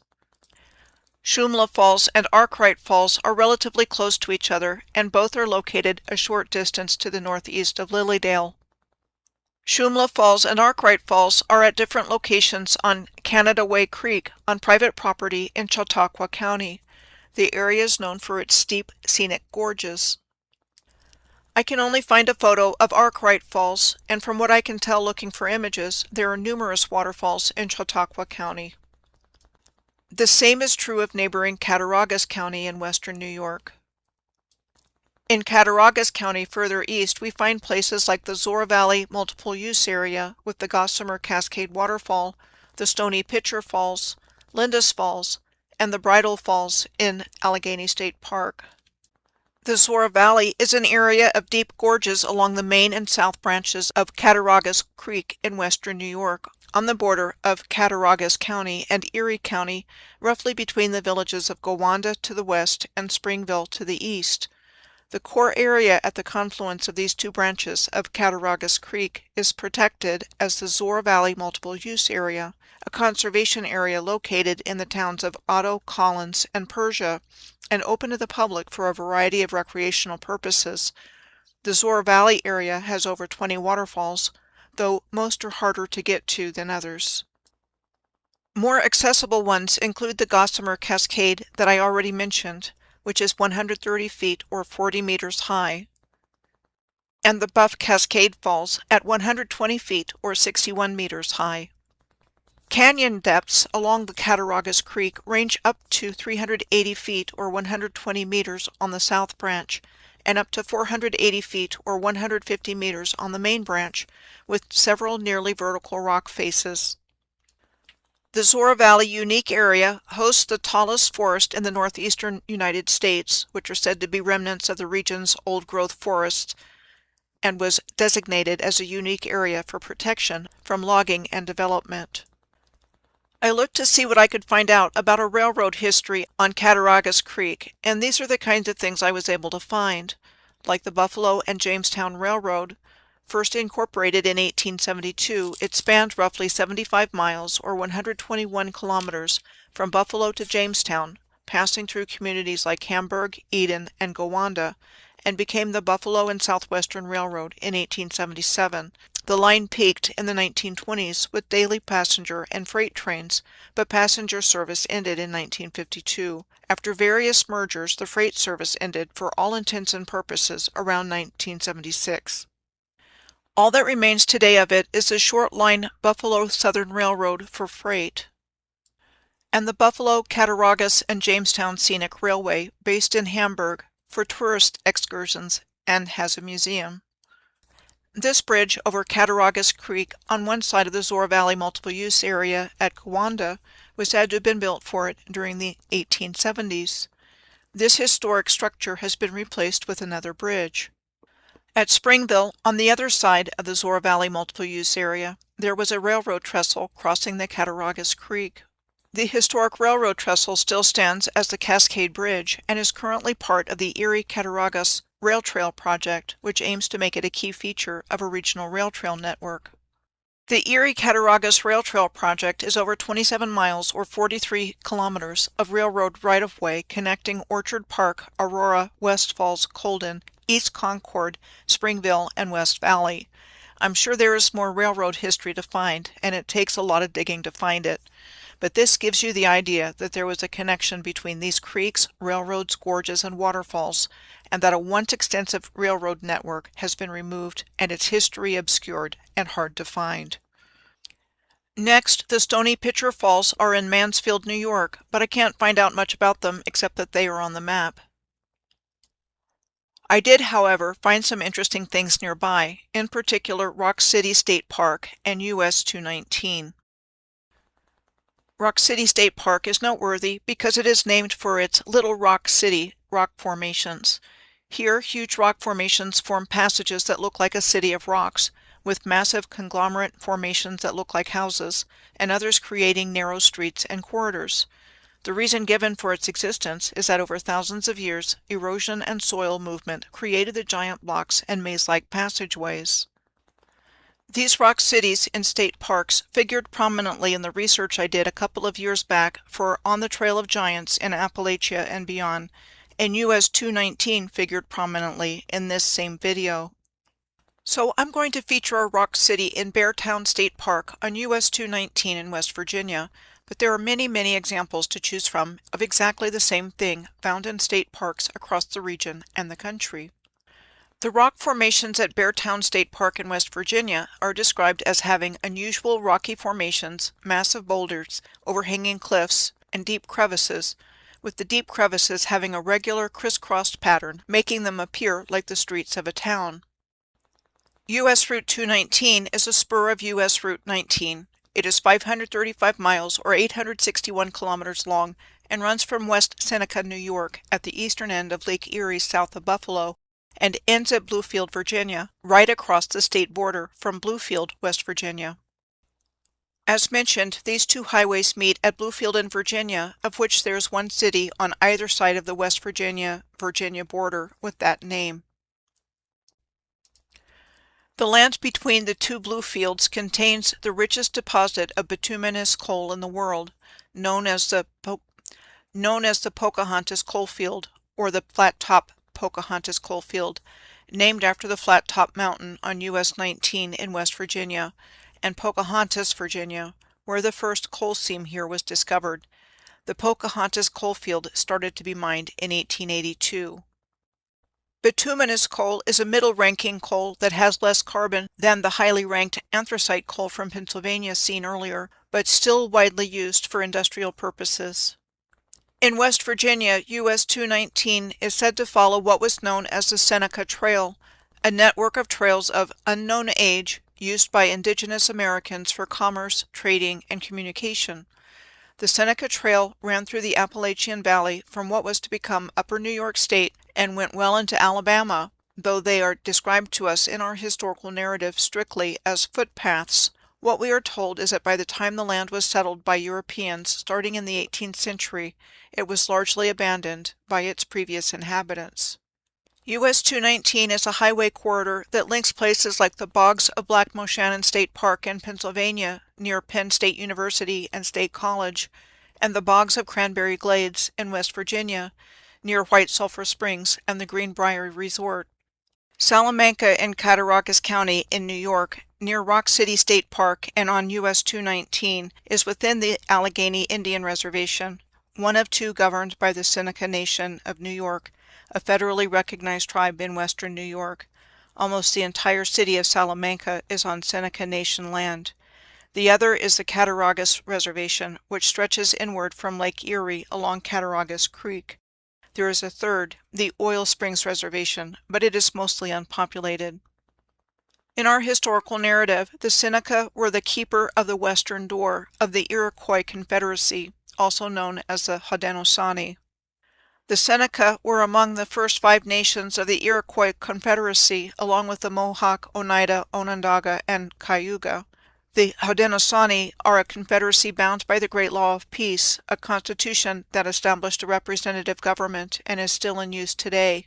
The Tuscarora were accepted into the Confederacy in 1722 and became known as the Six Nations.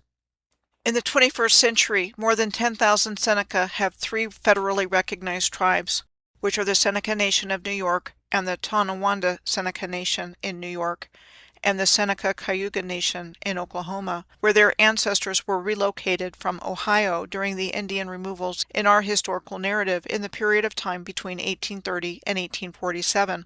Federally recognized tribes have a government-to-government relationship with the United States government, including tribal sovereignty and eligibility for federal benefits. Salamanca was an historic railroad town that was a major hub for the Erie Railroad, the Buffalo, Rochester, and Pittsburgh Railway, or BR&P, and the Pennsylvania Railroad, facilitating passenger and freight service in the late 19th and early 20th centuries. There were 2 roundhouses here at one time that are long gone, one for the Erie Railroad and one for the BR&P Railway. This Salamanca station was said to have been built in 1851 by the Erie Railroad. Train service at the station stopped on January 6 of 1970. It was abandoned and had several fires over the years, and burned down completely in 2014. The BR&P railway station across the street from the burned-down train station was a railroad museum until it closed last year and is looking for a new home. Salamanca is adjacent to Allegany State Park, where the Bridal Falls are located. Allegany State Park itself is New York's largest state park, with over 65,000 acres of forest, mountains, and lakes. The park is divided into 2 sections, the Red House area and the Quaker Lake area. The Red House area is in the northeastern half of the park, and attractions include the Bridal Falls and the Stone House. Bridal Falls is located south of Red House Lake and is easily accessible by road and hiking trail. We are told the stone tower was constructed as an observation tower in 1934, offering panoramic views of the surrounding area, and is also one of the prime locations for stargazing in the park. There were several historic rail lines operating through what is now Allegany State Park from the 1880s to the early 20th century, before the park was established in 1921. Like the Allegany and Kinzua, or A&K Railroad, that operated between 1889 and 1898 in Pennsylvania and New York State, specifically within areas that became Allegany State Park. It was a logging railroad to move vast quantities of timber to meet high demand before the land was repurposed. Remains of the track and a stone culvert can still be found near the Black Snake Mountain Trail in Allegany State Park.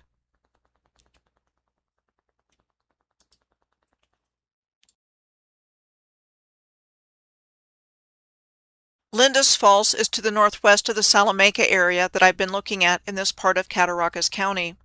Next, I'm going to take a look at the next section of the shore of Lake Erie just south of Dunkirk and Fredonia, and take a look at the Barcelona Lighthouse and Barcelona Harbor Beach, the Glen Mills Falls, Fitch's Falls, the Chautauqua Gorge State Forest, and on Lake Chautauqua, the Chautauqua Institution, the Miller Bell Tower, and the Midway Amusement Park. We are still in Chautauqua County, the westernmost county in New York State. First, the Barcelona Lighthouse in Westfield, New York. It is 40 feet or 12 meters tall and was said to have been finished in 1829. We are told it was the first natural gas lighthouse in the world and in the Federal Lighthouse Service until 1859, so for only 30 years.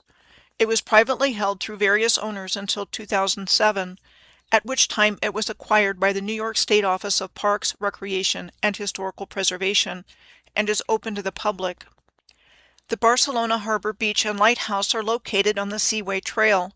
The beach is known for its sunsets and beach glass, and the harbor provides access to deep-water fishing, and the Barcelona area was a hub for commercial fishing in its history, which at its height often took in 140 million pounds, or almost 6.5 million kilograms, of fish in a year.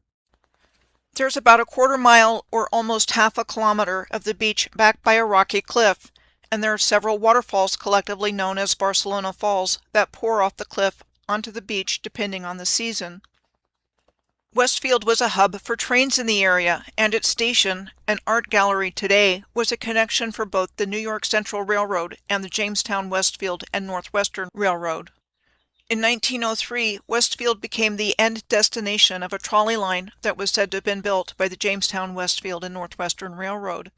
The residents of Westfield could take a trolley to Jamestown, with stops in between at places like Mayville, Hartfield, and Lakewood, and would arrive in Jamestown in about an hour, with the trolley reaching speeds of 50 to 60 miles per hour or 80 to 97 kilometers per hour in the early 1900s.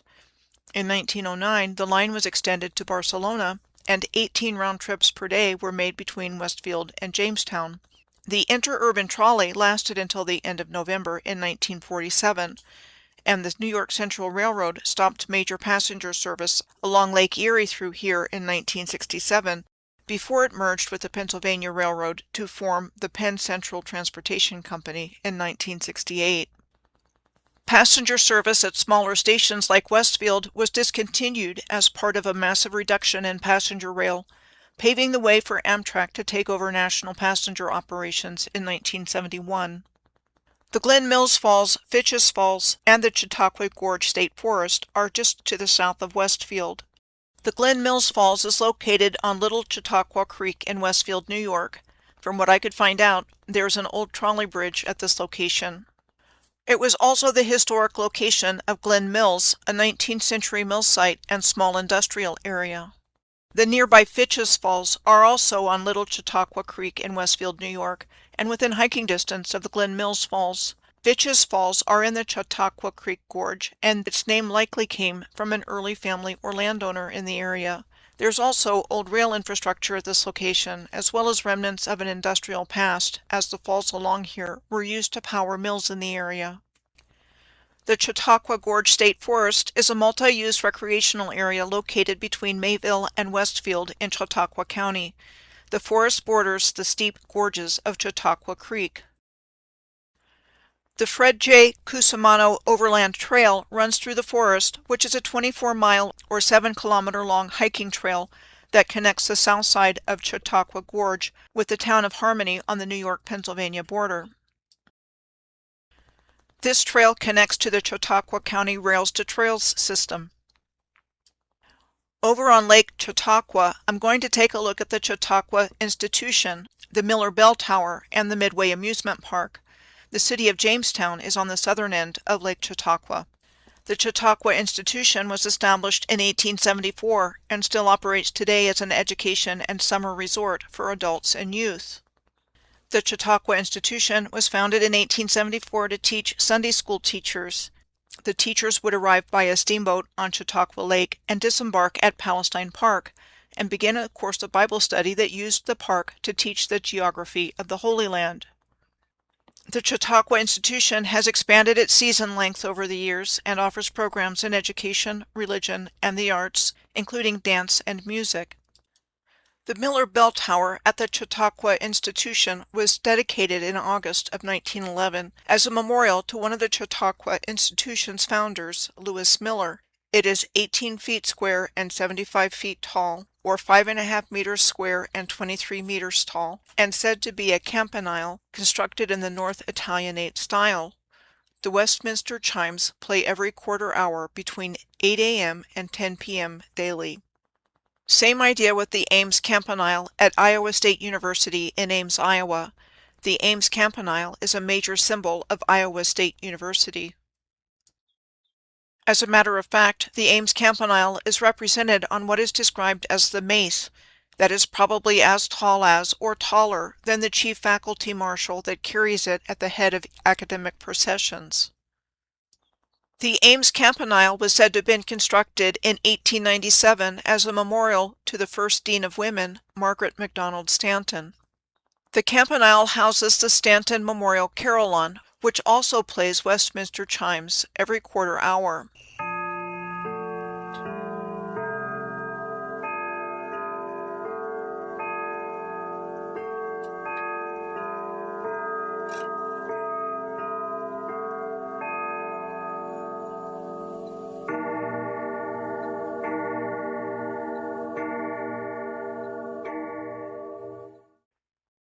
Just like what we're seeing with lighthouses and the railroads, what we are told about when these things came into existence, and in so many cases left existence, just doesn't make sense.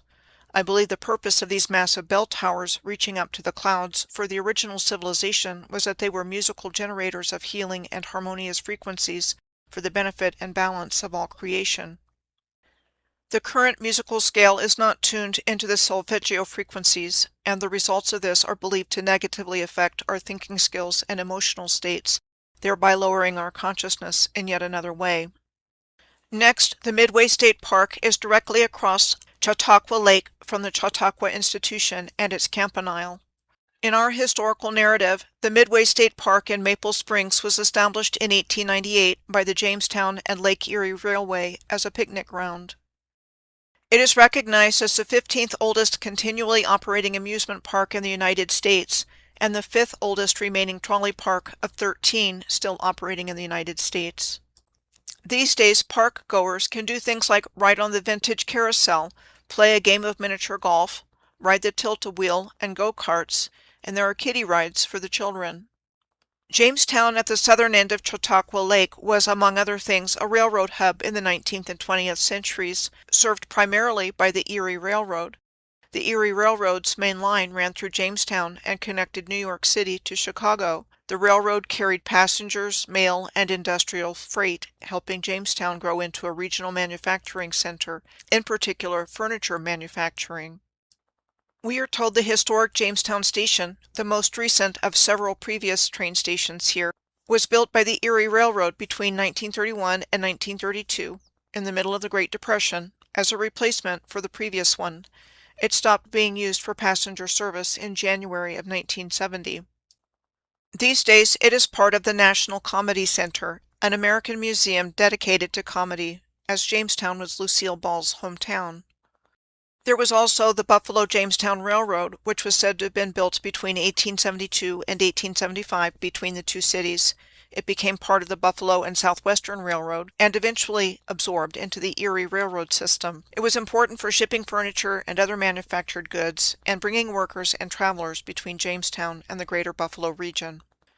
Railroads still exist in the area, but primarily for freight, with the Western New York and Pennsylvania Shortline Railroad operating freight transport on former Erie Railroad lines, and there's no Amtrak service in Jamestown, though bus links the city to Buffalo's rail station.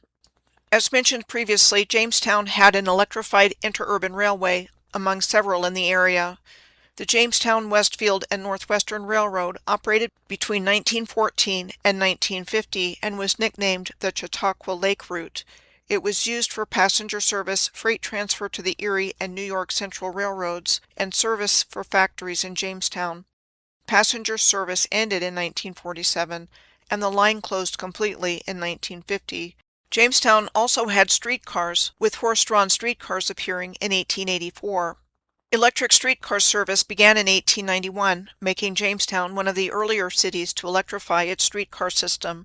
The Jamestown Street Railway service officially ended during the month of January in 1938, when the last streetcar routes were discontinued and replaced by buses. Jamestown's rail history reflects the broader story of American railroading that we've been seeing, of rapid growth in the 19th century, peak influence in the early 20th century, and decline in the years preceding and following World War II in the 1930s and 1940s, again for given reasons like increased automobile ownership, expansion of bus service, and better roads and highways. Panama Rocks Scenic Park is to the south of the Chautauqua area and to the southwest of Jamestown. The Panama Rocks Scenic Park, like the previously seen Rock City State Park, looks like a city of rocks, with massive conglomerate formations that look like houses, and others creating narrow streets and quarters. Described as extending about a half-mile or almost a kilometer through an ancient forest, the rock formations are upwards of 60 feet or almost 20 meters in height. Next, we enter Pennsylvania from New York and first come to what is known as the Northeast Winery region, which is centered around the town of Northeast Pennsylvania, and then come to what is found around Erie, the largest city in northwestern Pennsylvania, near the state's border with Ohio. First, Northeast Pennsylvania is in the heart of the Lake Erie American viticultural area mentioned previously at the Vineyards Golf Course in Fredonia. It is in the northeastern part of Erie County and is one of the most concentrated wine regions in the eastern United States. The wine country around Northeast has over 30,000 acres or 12,141 hectares of vineyards and over 20 wineries, at one time having grown primarily Concord grapes for juice companies like Welch's. Many have switched to wine grapes, and today the region produces everything from dry European-style wines to sweet native grape wines and ice wines. Northeast and the surrounding vineyards and wine cellars shown here are located between the Seaway Trail running along the shore of Lake Erie, US 20, the still operating railroad tracks running through the area, and I-90. Northeast has a rich railroad history because it is situated directly on one of the most important rail corridors in the United States, which is the main route along the south shore of Lake Erie between Chicago, Cleveland, Buffalo, and New York City. The railroad arrived in Northeast in the early 1850s, when a line was completed that connected Buffalo with Cleveland, and with one of the key companies being the Cleveland, Painesville, and Ashtabula Railroad, or CP&A, also known by the corporate name of the Cleveland and Erie Railroad, which first opened in 1852 and operated until 1969. It completed the rail link between Buffalo and Chicago with connection to the Buffalo and State Line Railroad and one of the first continuous rail routes across the region. This was notated as a timetable for the Cleveland and Erie Railroad in 1853. In 1869, these lines were consolidated into the Lakeshore and Michigan Southern Railway, and this railroad ran directly through Northeast as part of its main east-west trunk line. When the railroad consolidated in the early 20th century, the line through Northeast became part of the New York Central Railroad on the line called the water level route because it ran mostly flat along Lake Erie, making for faster passenger and freight trains. And because of this, the small town of Northeast saw constant heavy rail traffic, which helped make it a major grape-growing region as refrigerated rail cars were used to ship its grapes to large eastern cities. Today, the former railroad depot for the New York Central Line is a museum and preserves locomotives, rail cars, and artifacts from the regional railroads. It is located beside the modern main line, which is operated mainly by CSX for freight transportation on one of the busiest freight corridors in the eastern United States. Like I mentioned previously, Amtrak's Lakeshore Limited runs overnight passenger service along the southern shore of Lake Erie, and it uses the water level route main line. Next, we are heading into the area around Erie, Pennsylvania. Erie is located just about right in between Cleveland, Ohio, which is 90 miles or 140 kilometers southwest of Erie, and Buffalo, New York, 80 miles or 130 kilometers northeast on the southern shore of Lake Erie. The first places I'm going to take a look at in Erie are the Wintergreen Gorge, Presque Isle State Park and Lighthouses, the former Erie Waterworks area, Waldemere Park and Water World, and Union Station. First, the Wintergreen Gorge. The Wintergreen Gorge is a 6-mile or almost 10-kilometer long canyon on 4-Mile Creek. It is 250 feet or 23 meters deep at its highest point. There are 6 waterfalls through the 3/4-mile or a little over a kilometer long Wintergreen Gorge. Most of the waterfalls range from 10 to 20 feet or 3 to 6 meter drops or stepped cascades. We are told that while there was a railroad associated with Wintergreen Gorge, it did not run directly through the bottom of the gorge, but rather was connected to small industrial and logging railroad spurs in the surrounding area in the late 19th and early 20th centuries. Tied to the region's lumber and quarry activity, local historians and hikers have reported seeing old rail beds, stone retaining walls, and unusual straight embankments in the woods.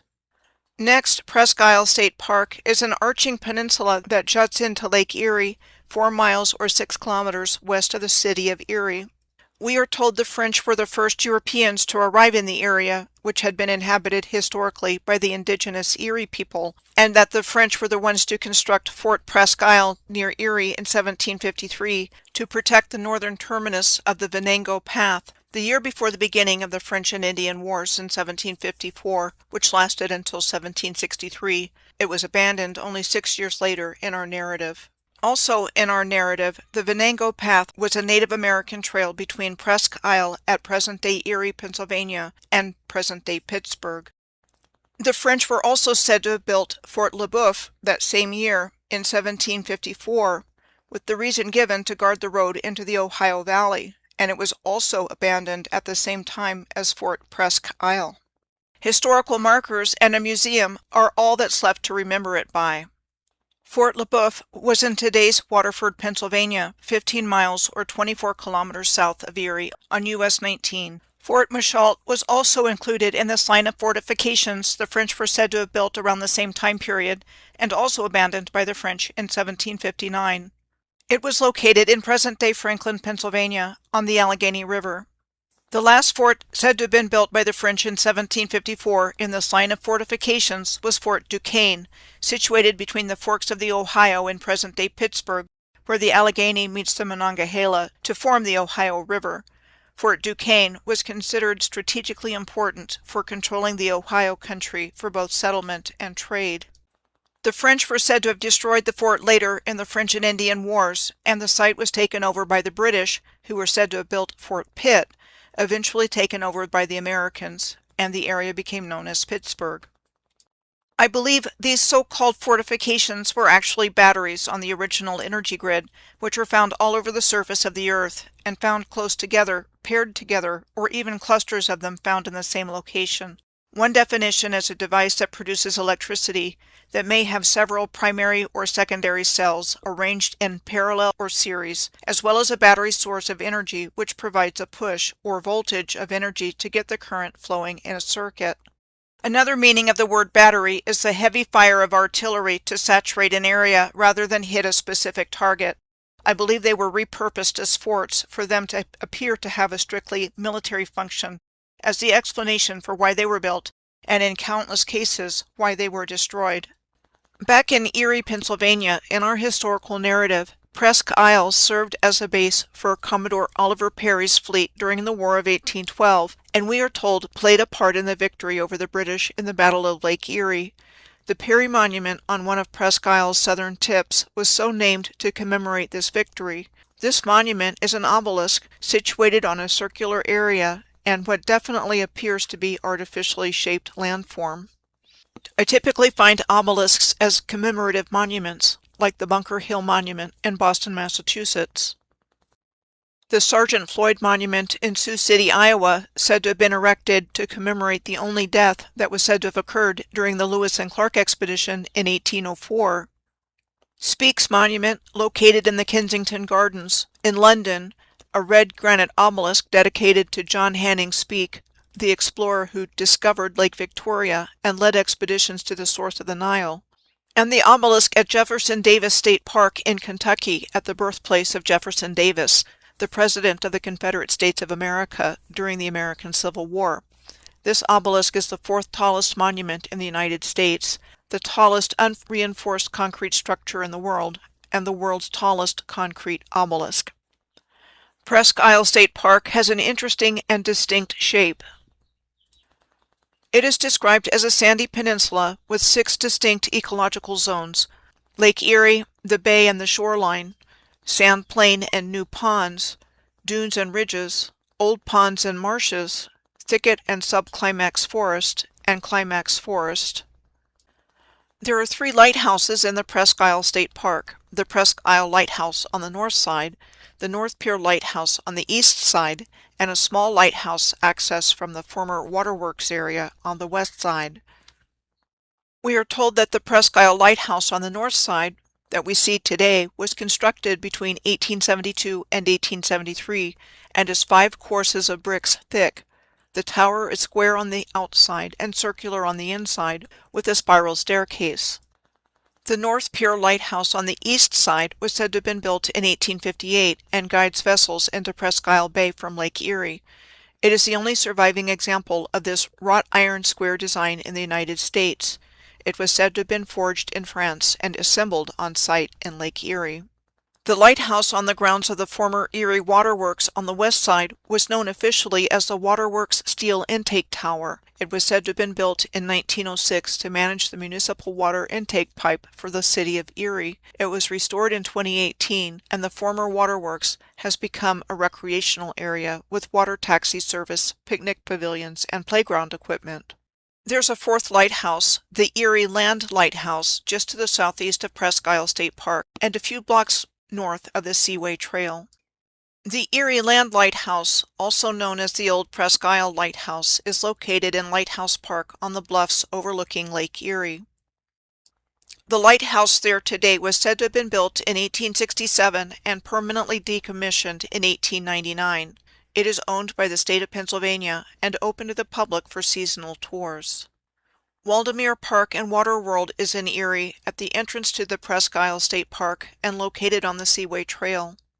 It is billed, like Midway State Park on Chautauqua Lake, as one of only 13 of the original trolley parks still operating as an amusement park in the United States, though what we see today is not what it used to be. Waldameer Park was first leased as a trolley park in 1896 by the Erie Electric Motor Company and is the 4th oldest amusement park in Pennsylvania and the 10th oldest in the United States. Waldameer has operated continuously since then under different owners, but the trolleys of the park are long gone. Trolley parks were said to have started in the United States in the 19th century as picnic and recreation areas at the ends of streetcar lines, and were precursors to today's amusement parks. They were said to have been created by streetcar companies for reasons like giving people a reason to use their services on weekends. By 1919, there were estimated to be between 1,500 and 2,000 such parks, but like what we've already seen, these magnificent trolley parks went the way of the dinosaur, along with countless electric streetcar lines, interurbans, and railroad lines. I have come to believe that they were somehow involved with recharging the Earth's energy grid for the original civilization in a really fun way, as they were located at the end terminals of streetcar lines and were just utilized by the bringers in of the world's new system for a short time until they were no longer needed or just plain inconvenient to the new narrative. And there were lots of them throughout the Great Lakes region, as we've already seen in this series and will continue to see.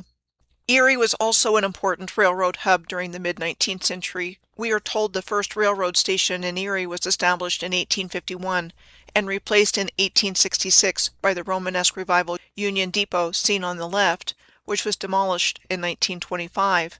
The current Art Deco Union Station in Erie on the right was said to have opened in 1927 and designed by Fellhammer and Wagner, an architectural firm credited with a bunch of railroad stations between 1923 and 1940. Still in use as part of Amtrak's Lakeshore Limited route, Erie is the only passenger stop in Pennsylvania. The station's ground floor is commercial space today, including a brew pub. The Pittsburgh and Lake Erie Railroad was said to have been incorporated on April 1st of 1858, with operations starting in March of 1860. Then on April 1st of 1870, the Pennsylvania Railroad took over operations. It was an 83-mile or 134-kilometer-long railroad between Girard, just west of Erie, and points south around the Pittsburgh area. This is an excerpt from a book on the history of Erie County. It makes reference to the following finds in Chapter 5. When the link of the Erie and Pittsburgh Railroad from the dock at Erie was in the process of construction, the laborers dug into a great mass of bones at the cross of the public road which runs by the rolling mill. From the promiscuous way in which they were thrown together, it is surmised that a terrible battle must have taken place in the vicinity, on some day so far distant that not even a tradition of the event has been preserved. and that at a later date, when the roadway of the Philadelphia and Erie Road was being widened, another deposit of bones was dug up and summarily disposed of as before. Among the skeletons was one of a giant. This newspaper article references Beaver Falls at the beginning about two skeletons of gigantic size that were found while workmen were digging a ditch from the new shovel works to the river at Aliquippa. The area around Beaver Falls and Aliquippa were also on the Pittsburgh and Lake Erie Railroad line. There was also an historic trolley park at Aliquippa where giant skeletons were found. One of Pittsburgh's first amusement parks, it was said to have been established sometime in the 1880s by the Pittsburgh and Lake Erie Railroad as a way to bolster ridership, but by 1905 had fallen into disrepair, and the land was purchased by the Jones and Laughlin Steel Company that year to construct the Aliquippa works. Today, it looks like what was the Pittsburgh and Lake Erie line followed what is now Pennsylvania State Route 18 going south out of Girard through these same two towns of Beaver Falls and Aliquippa on its way to Pittsburgh. US 19 is just east of there, going south from Erie on its way to Pittsburgh, and Pennsylvania State Route 8 leaves Erie and heads south through Titusville on its way to the greater Pittsburgh area, which is 128 miles or 206 kilometers south of Erie. Titusville was where the petroleum industry in the United States began in earnest in 1859 when Edwin Drake found oil on a piece of leased land near Titusville in what is now called Oil Creek State Park. For this reason, Titusville is called the birthplace of the oil industry, and for a number of years this part of Pennsylvania was the leading oil-producing region in the world. Today, not surprisingly, the Oil Creek State Park Trail runs on the bed of the first railroad line to reach Titusville, the Oil Creek Railroad. Samuel Keir had established America's first oil refinery in Pittsburgh in 1854 for making lamp oil, just 5 years before oil was found in Titusville. So it certainly appears like the petroleum industry was developed in the 1850s in order to provide a replacement energy technology for the free energy technology of the original civilization. Roughly a decade after the birth of the oil industry at Titusville, the Standard Oil Company was founded in 1870 by John D. Rockefeller, along with Henry Flagler, an American industrialist and major developer in the state of Florida, which was an American oil-producing, transporting, refining, and marketing company. Oil was used in the form of kerosene throughout the country as a light source and heat source until the introduction of electricity and as a fuel source for the automobile, with the first gas-powered automobile having been patented by Carl Benz in 1886. There are 3 waterfalls between Titusville and Oil Creek State Park: the Boaton Falls, Plum Dungeon Falls, and the Pioneer Falls. All 3 waterfalls are in Oil Creek State Park in Venango County. Boaton Falls is located on the northern end of Oil Creek State Park. It has a 35-foot or 11-meter drop and accessible from the Oil Creek Trail. The Boaton Falls are on what is called Boaton Run, which empties into Oil Creek, but are not considered to be on Oil Creek itself. The Plum Dungeon Falls, with a height of 60 feet or 18 meters, are a seasonal waterfall that can really only be seen from a distance. The Plum Dungeon Falls are located in the northeastern part of Oil Creek State Park on Girard Trail, a 36-mile or 58-kilometer-long hiking trail that encircles the park. The trail from there that leads to the falls is accessed by crossing the historic Miller Farm Iron Bridge. The Miller Falls Road Iron Bridge in Oil Creek State Park was said to have been constructed in 1888 by the Massillon Bridge Company of Massillon, Ohio. It is considered to be one of the most beautiful bridges in Venango County and an example of a steel truss bridge. We are told that it was set to be demolished, but was rehabilitated instead. The Pioneer Falls are also on the Girard Trail in Oil Creek State Park and accessed from Pioneer Road. They are described as a seasonal cascade waterfall on what is called Pioneer Run, with a height of 15 to 20 feet or 5 to 6 meters that also flows into Oil Creek. The valley around Pioneer Run was heavily drilled during the first oil boom in the 1860s. The nearby ghost town of Pioneer is called a short-lived oil boom settlement that was located near the mouth of Pioneer Run.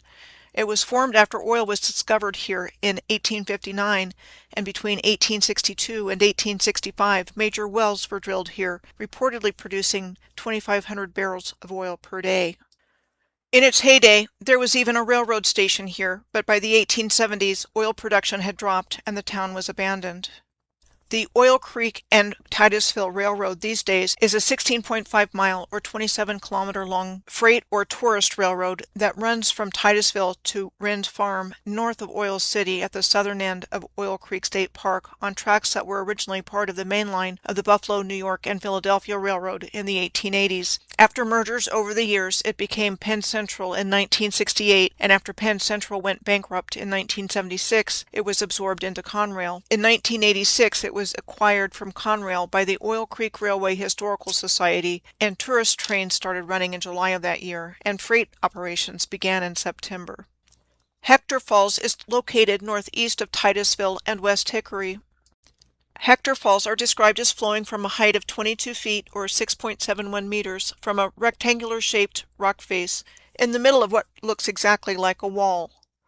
More of the same kind of thing that we saw at the Panama Rock Scenic Area and Rock City State Park is found throughout the Allegany National Forest, like what looks like a rock city on the popular Minister Creek Trail. The Minister Creek Trail is 6.6 miles or 10.6 kilometers long and is popular for hiking and backpacking.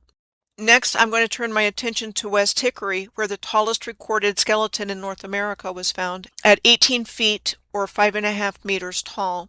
West Hickory is 14 miles or 23 kilometers south of Titusville, 12 miles or 20 kilometers east of Oil Creek State Park, and 21 miles or 34 kilometers from Sheffield, Pennsylvania, where Hector Falls and the Minister Creek Trail are nearby in the Allegany National Forest. Here's an article from the Oil City Times that was in the Marysville Tribune of Marysville, Ohio, dated January 26 of 1870. At the top of the article, it referenced the Cardiff giant outdone and the alleged discovery of the skeleton of a giant in the oil regions. So first I looked up the Cardiff giant to find out more about it. What we are told about the Cardiff giant is that it was one of the most famous archaeological hoaxes of all time. In October of 1869 in Cardiff, New York, workers digging a well behind the barn of William Stubb Newell uncovered a 10-foot or almost 3-meter tall, 3,000-pound or 1,371-kilogram petrified giant man. Subsequently, Newell covered the giant with a tent and turned it into a local attraction, drawing a lot of attention from visitors. The fraud was said to have been perpetrated by a New York tobacconist named George Hull, who wanted to fool people as to how easy it would be to create a giant. The narrative says that in 1868, only 3 years after the end of the American Civil War, Hull hired men to quarry a ginormous block of gypsum from Fort Dodge, Iowa, and had it shipped to Chicago to have it sculpted into a giant. Then Hull had it shipped to the farm of his cousin William Newell in New York in November of 1868, where it was buried in a hole. Then, after almost a year had passed, Newell hired the men to dig the well, where they found the giant. I found out about the Tauhannock giant when I was looking into the Tauhannock Falls State Park in the Finger Lakes region in Part 5 of this series on the New York side of Lake Ontario. Workmen widening a carriage road near the Tauhannock House Hotel in July of 1879 uncovered the petrified body of a 7-foot or over 2-meter tall man. We are told that over 5,000 people paid a small admission fee to see the 800-pound or 363-kilogram giant, but that after a short time it was revealed to be a hoax perpetrated by the hotel's owner and 2 of his associates. The original giant was said to be damaged and lost, but local artists constructed a replica for the Tompkins Center for History and Culture in 2019. So now let's see what the 1870 newspaper article has to say with regards to the giant that was found at West Hickory. 2 men excavating near West Hickory in preparation for erecting a derrick first exhumed an enormous rusty helmet of iron. And then they unearthed a 9-foot or almost 3-meter long sword. So they made the hole bigger and soon came upon the bones of 2 enormous feet. After a few hours they unearthed the well-preserved skeleton of an enormous human. The bones of the skeleton were described as remarkably white, the double teeth all in place, of extraordinary size, and that when the giant was alive he must have stood 18 feet or 5.5 meters in stockings. And lastly, the bones were said to have been found about 12 feet or 3.5 meters below the surface of a mound, and the mound was not more than 3 feet or less than a meter above the level of the ground around it. So to put that into visual perspective, this garage has 12-foot or 3.5-meter high walls. So the giant's bones were found that far below the surface of a mound, which was another 3 feet or almost 1 meter higher than the ground. Next, I'm going to look at the Erie Bluff State Park and Howard Falls just to the southwest of Erie, Pennsylvania, and then head south to Conneaut Lake, Pennsylvania. This is all right before we reach the Pennsylvania-Ohio state line. The Erie Bluff State Park is the largest stretch of undeveloped land overlooking Lake Erie in Pennsylvania. It is just west of Lake City and north of the Seaway Trail and the railroad tracks. Within the 587-acre or 238-hectare state park, there are things like bluffs up to 90 feet or 27 meters tall and patches of old-growth forest. With almost 4 minutes of totality, the Erie Bluff State Park was one of 4 state parks in Pennsylvania that were in the path of totality for the annular solar eclipse of April 8th of 2024, the other 3 state parks being Presque Isle, Pymatuning, and Maurice K. Goddard. Total solar eclipses occur when the moon completely blocks the view of the sun and are only visible along a narrow track of the Earth's surface.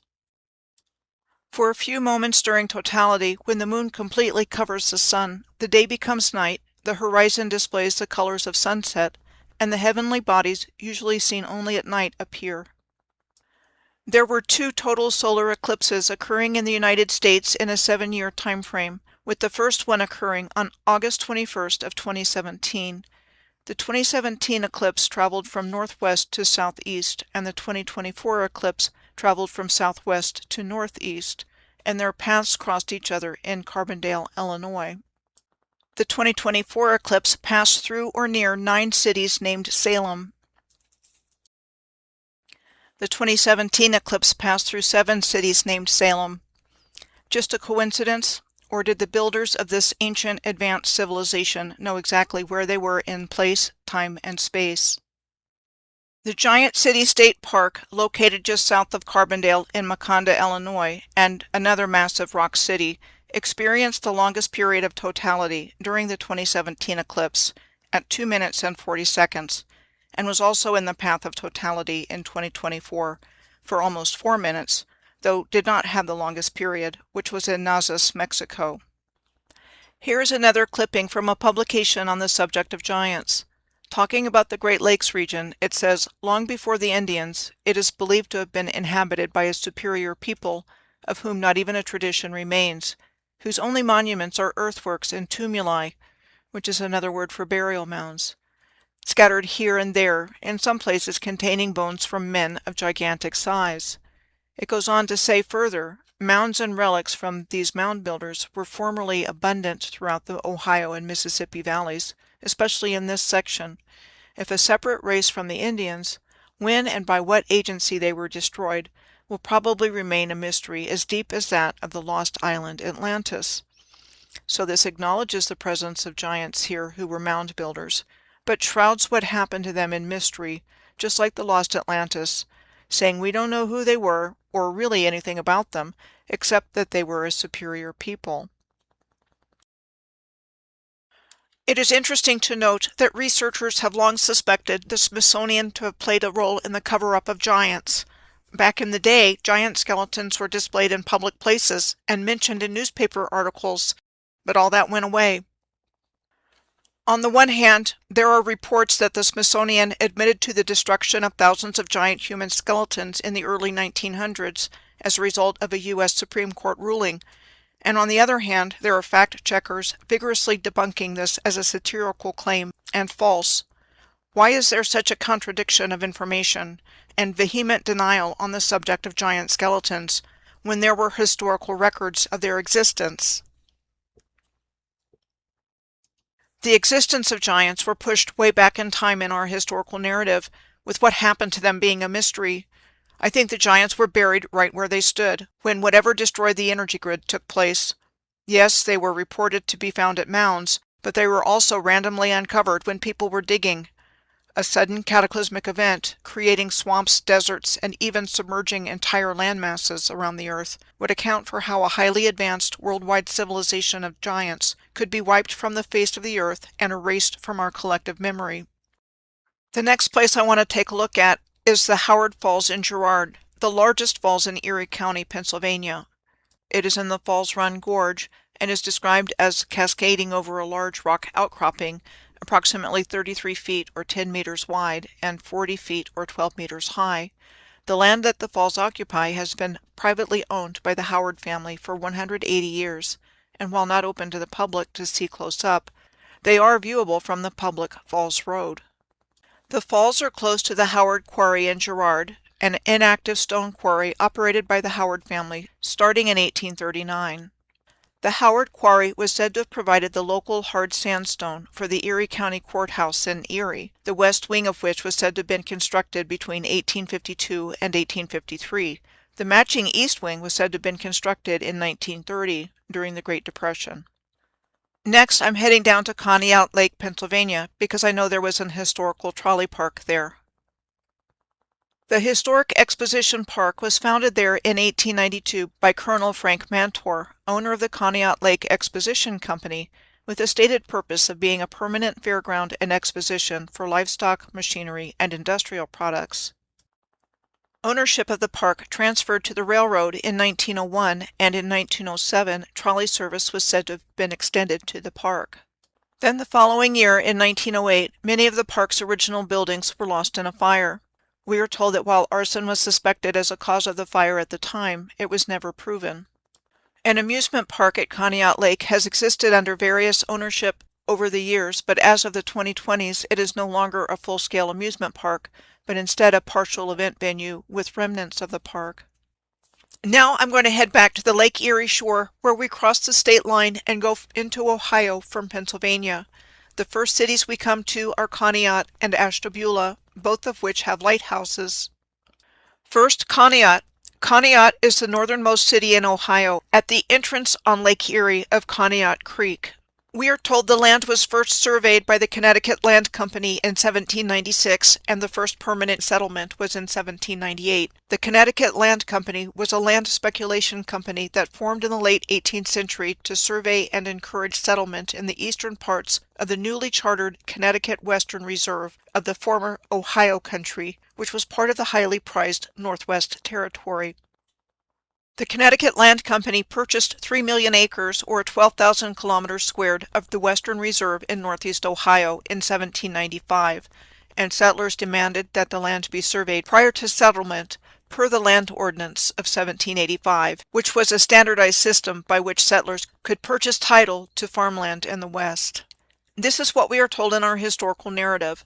The Northwest Indian War took place in this region between 1786 and 1795, between the United States and the Northwestern Confederacy, consisting of Native Americans of the Great Lakes area. The territory had been granted to the United States by Great Britain as part of the 1783 Treaty of Paris at the end of the American Revolutionary War. The area had previously been prohibited to new settlements and was inhabited by numerous Native American peoples. The British maintained a military presence and supported the Native American military campaign. While the Northwestern Confederacy had some early victories, they were ultimately defeated, with the final battle being the Battle of Fallen Timbers in August of 1794 in Maumee, Ohio, which took place after General Anthony Wayne's army had destroyed every Native American settlement on its way to the battle. Outcomes were the 1794 Jay Treaty, named for the Supreme Court Chief Justice John Jay, the main negotiator with Great Britain. As a result, the British withdrew from the Northwest Territory, but it laid the groundwork for later conflicts. The 1795 Greenville Treaty that followed forced the displacement of Native Americans from most of Ohio in return for cash and promises of fair treatment, and the land was opened for settlement. The Conneaut West Breakwater Lighthouse is the only lighthouse here now. It was said to have been completed in 1936 to replace one that had been built on the breakwater in 1920, which had to be demolished because of major changes to the breakwater. It is a 60 feet or 18 meters tall steel tower said to have been constructed in the Art Moderne style, a design style of the 1930s and 40s said to have evolved from Art Deco of the 1920s. We are told that the first lighthouse was built in Conneaut in 1835, and that as its importance as a shipping port grew, it had multiple lighthouses and pierhead beacons. Starting in 1869, what became the Bessemer and Lake Erie Railroad, or BLE, ran from Conneaut, Ohio, to the Pittsburgh suburb of Penn Hills, and in 2004 it came under the ownership of the Canadian National Railway as part of their purchase of the Great Lakes Transportation Holding Company. Today the former railroad runs as their Bessemer subdivision, though it still does business as BLE. Iron ore that comes from the Iron Ranges in northeastern Minnesota on the western side of Lake Superior is still shipped via BLE trains to steel mills in the Pittsburgh region, mainly U.S. Steel's Edgar Thomson plant in Braddock, Pennsylvania, one of the last still operating from the earliest days of the American steel industry. The BLE was formed out of a series of small predecessor railroad companies operating in the area. The Pittsburgh, Bessemer, and Lake Erie Railroad Company was founded in 1897 by Andrew Carnegie to haul iron ore and other products from Conneaut to Carnegie Steel Company plants in Pittsburgh and the surrounding region, which hauled coal north on the return trip. Andrew Carnegie was a Scottish immigrant to America who came to Pittsburgh in 1848 with his parents at the age of 12, got his start as a telegrapher, and who by the 1860s had investments in such things as railroads, bridges, and oil derricks, and ultimately worked his way into being a major player in Pittsburgh's steel industry. His first steel mill, operational by 1874, was the Edgar Thomson Steel Works, named after the president of the Pennsylvania Railroad. They subsequently acquired other steel mills, and in 1892 the Carnegie Steel Company was formed, and in 1897 Charles M. Schwab became president of the Carnegie Steel Company. In 1901, Charles M. Schwab helped negotiate the sale of Carnegie Steel, with a merger involving it with Elbert Gary's Federal Steel Company and William Henry Moore's National Steel Company, to a group of New York City financiers led by J.P. Morgan. After the sale of Carnegie Steel, Andrew Carnegie surpassed John D. Rockefeller as the richest American at the time, and Charles M. Schwab became the first president of the newly minted U.S. Steel Company. Andrew Carnegie was ranked as the sixth richest American of all time by CNN Business with an adjusted wealth of $101 billion. The Bear Creek and Lulu waterfalls are to the south of and in between Conneaut and Ashtabula on either side of I-90. The Bear Creek waterfall on Bear Creek is in a gorge area near State Road in Kingsville, Ohio, and Bear Creek is a tributary to the Lake Erie watershed. It is a seasonal waterfall with reported heights varying between 15 and 100 feet, or 4.5 to 30.5 meters, depending on the specific ledge and waterfall. They are easily visible from the State Road covered bridge. The State Road covered bridge is one of 17 drivable covered bridges in Ashtabula County. It is called a single-span lattice truss design made from 97,000 feet or 30,000 meters of southern pine and oak wood. This bridge was dedicated in 1983 and was said to have replaced a previous bridge dating from 1831 that stood until 1898. The Lulu Falls on the other side of I-90 are also in Kingsville. It is a 25-foot or 8-meter tall waterfall on an unnamed tributary of Conneaut Creek. It was a popular picnic spot in the 1800s and supposedly received its name from a young woman who liked the name of a friend. Like we saw back in Buffalo, where the Skagway Creek passes over Serenity Falls in the Forest Lawn Cemetery on its way to Delaware Park, the Victorian-era Lulu Falls Cemetery is near the waterfall here in Kingsville, Ohio. Now we come to Ashtabula, which is another port city like Conneaut, important to iron ore and coal since the late 19th century, and was integral to the steel manufacturing that developed around the Great Lakes, with most of the historic steel manufacturing having moved offshore, and with industrial jobs declining since the 1960s. It is considered part of a large historical manufacturing region called the Rust Belt. While the port of Ashtabula is still a hub for industrial materials shipping on Lake Erie, including coal, the historic Ashtabula coal ramp and pier is no longer in use, with its operations handling bituminous coal ending in 2016. The related coal-fired Ashtabula generating station closed in 2015, and the site is abandoned, with portions slated for demolition. We are told in our historical narrative that railroad construction connected its port to a national network, and Ashtabula is known for the Ashtabula River Railroad disaster, also known as the Ashtabula Horror, one of the nation's most notorious rail accidents that took place on December 29th of 1876. It involved the collapsing of the Ashtabula River Bridge when a Lakeshore and Michigan Southern Railway train was crossing it, dropping a locomotive and 11 passenger cars onto the frozen river, 150 feet or 46 meters below it, which also started a fire from the railroad car stoves. Of the 159 people on board, 92 people were killed and 64 people injured. There was also a historical rail ferry that operated carrying coal and iron ore railway cars from Ashtabula to Port Burwell, Ontario, which ran from 1906 until it sank after it collided with a steamer in September of 1959. There was an interurban line that was completed in 1901 that connected Ashtabula to Paynesville, which connected it to the Cleveland, Paynesville, and Eastern Interurban System, which stopped operating on May 20th of 1926 for the given reason of competition from cars and buses. The Ashtabula Lighthouse is located at the end of the West Breakwater at the entrance to the busy commercial port of Ashtabula. The current lighthouse was said to have been built in 1905, replacing earlier lighthouses that were built from the 1830s to the 1850s. Though still an active lighthouse, in 1982 the lighthouse passed into private hands, and it was opened as a museum in 1984.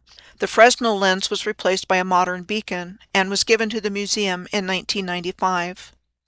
The next places we come to going down the Lake Erie shoreline from Ashtabula are just east of Cleveland. I'm going to look at the Geneva Beacon Lighthouse, the Erie Shores Golf Course and Madison Country Club, the Perry Nuclear Power Plant, Lake Erie Bluffs, Payne Falls, and the Fairport Harbor West Breakwater Light. First, the Geneva Beacon Lighthouse. The Geneva Beacon Lighthouse is located at the Geneva State Park Marina in Geneva in northwestern Ashtabula County. It serves recreational boat traffic for the marina as opposed to the industrial ports we have just seen in Conneaut and Ashtabula.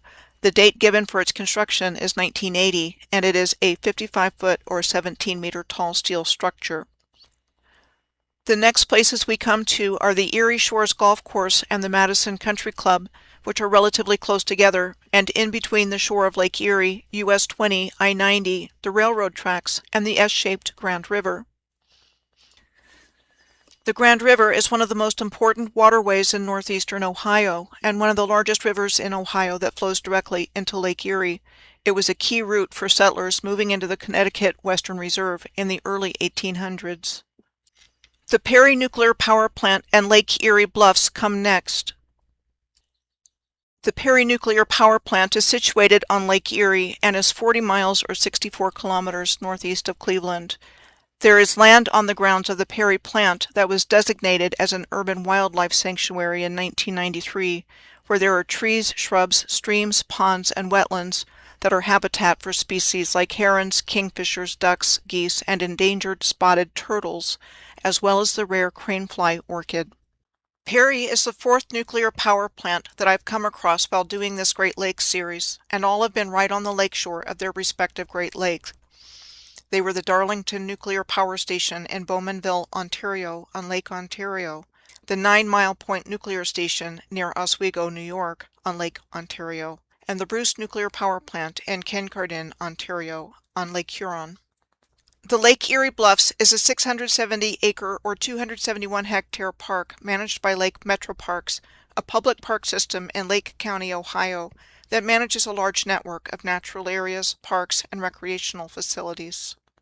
The Lake Erie Bluffs Park has a mix of up to 40-foot or 12-meter high bluffs on the beach, a significant amount of wetland, and a sandy and cobbled beach along 9,000 feet or 2,743 meters of shoreline. I'll insert here my belief that all the bluffs and cliffs we are seeing is where land was previously, and it sheared off and is now below the surface of the water. When the word sheer is used to refer to a cliff, it means a high area of land with a very steep side. One of the meanings of the word sheer, spelled with an A, is to break off or be cut off sharply. A synonym of the word for sheer cliff is bluff. Another meaning of the word bluff is a deception or an attempt to deceive. There are countless examples to choose from, but here are some examples of sheared off, unstable, eroded-looking landscape seen on this stretch of coastal road beside the Southern California Bight on the left and the Aquina Cliffs on Martha's Vineyard, which is also where the headquarters of the Wampanoag tribe of Martha's Vineyard is located on their historical land. This type of thing is found all over the earth, like the sheer cliffs of Iran's Hengam Islands coastline on the left, compared for similarity of appearance with the sheer white cliffs of Dover on the coast of southern England on the top right, and the cliffs along the southern coast of Australia in Victoria State, where the Great Ocean Road runs for a long distance next to a sheer cliff. Next, the Payne Falls are to the south of the nuclear power plant and the Lake Erie Bluffs Park, right next to I-90. They are located in Payne Falls Park, which is also managed by Lake Metro Parks. Payne Falls is one of the many waterfalls that can be found in the Cleveland area. It is a 25-foot or 8-meter tall waterfall on the Grand River where there is a gorge.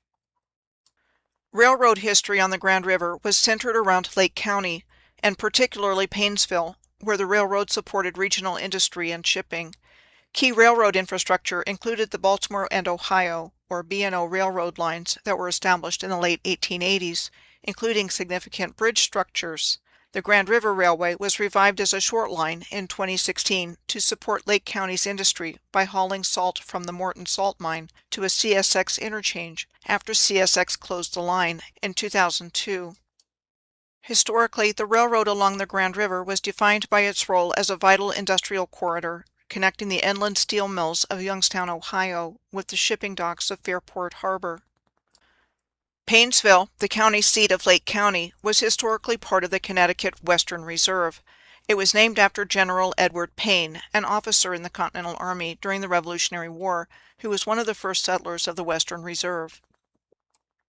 With its location on key roads and railroads, Paynesville became a broader part of the industrial network of Northeast Ohio and became a serious manufacturing center in the late 1800s and early 1900s, with key sectors being metal fabrication and machining, chemical production, electrical components, and plastics and industrial materials. One of many was the Industrial Rayon Corporation plant in Paynesville. It was a major employer from 1938 until its closure in 1980, at which time the site was abandoned. It produced 12.5 million pounds of viscose rayon every year for textiles and tire cord, clothing, and parachutes, and was known for demanding high-temperature chemical processes. There are two lighthouses in Paynesville that I would like to mention, the Fairport Harbor West Breakwater Lighthouse and the Fairport Harbor Lighthouse. The Fairport Harbor West Breakwater Lighthouse is near the entrance to the Grand River at the end of the breakwater of Headlands Beach State Park. We are told that it was built in 1925 to replace the Fairport Harbor Lighthouse. It is an automated lighthouse, and while the lighthouse itself is closed to the public can walk up to it on the breakwater from the state park and view it from the outside. The original Fairport Harbor Lighthouse still stands, but these days is a maritime museum. It is located at the intersection of 2nd and High Streets in the village of Fairport Harbor. It was said to have been constructed in 1871. Like what we saw back at the Ashtabula Lighthouse and Maritime Museum, the Fresnel lens that was from the Fairport Harbor Lighthouse is also on display in the Maritime Museum here at the same location. From the Paynesville area, we are next entering Cleveland, the largest city on Lake Erie and the second largest in Ohio after Columbus, the state capital. The places I'm going to take a look at first here are the Colby Lighthouse, the Beachland Ballroom and Tavern, near the location of the historical Euclid Beach Park, Rockefeller Park, the Cleveland East Entrance Lighthouse, the Cleveland Museum of Art, the Garfield Monument, and the Rockefeller Obelisk. First, the Colby Lighthouse. The Colby Lighthouse is in Wycliffe, on the outskirts of Cleveland. From what I could find out about it, it was called a folly that is part of Colby Park. A folly is defined as a decorative building that doesn't serve much of a purpose, even if it is meant to look like it does. British-born Harry C. Colby was known as the Tsar of the Great Lakes. He was a partner in Pickland, Mathers and Company, a shipping and iron ore mining company with a fleet of boats on Lake Erie that shipped iron from Minnesota to steel mills all over the Great Lakes. Colby was the first elected mayor of Wycliffe from 1916 to 1921, and his former mansion, known as Cole Allenby, is the City Hall of Wycliffe these days. Next stop, the Beachland Ballroom and Tavern. It is a popular music venue and tavern that got its start in 1950 as the Croatian Liberty Home, a center for social activities for the local immigrant community, with the original structure including the ballroom and tavern, with more bar facilities added later. The ballroom floor is a vintage, well-maintained hardwood floor. This location got my attention because I have had occasion to research historic dance halls with amazing hardwood floors that have long been demolished and replaced by housing, like the Cloudland Dance Hall in Brisbane, Queensland, Australia. Cloudland was used as a ballroom and dance hall, and during the 40s was especially popular in the local scene. The viewer who told me about it said that the Cloudland hardwood dance floor was naturally sprung, and when the dancers were pumping, the floor could bounce around 9 inches. Or 229 millimeters. The Beachland Ballroom and Tavern is located near the location of what was the Euclid Beach Park, another historical trolley park. The Euclid Beach Park was located on the southern shore of Lake Erie in Cleveland's Collinwood neighborhood. It operated as a trolley amusement park until 1963, when daily streetcar service from Public Square ended, and continued as an amusement park until 1969, when it closed for good. Remnants of the Euclid Beach Park include the arched main gate, which still stands, and having been declared a Cleveland landmark, it is protected from demolition. Another remnant is a carousel that was sold at auction after the park closed in 1969 and moved to another park in Maine, but efforts were made to get it back, and it finally returned home to Cleveland in 2014, where it is at the Cleveland History Center in University Circle. Next on the lakeshore from here, we come to Rockefeller Park and the Cleveland East Entrance Lighthouse. Rockefeller Park was named in honor of Standard Oil magnate John D. Rockefeller, who donated land for the park.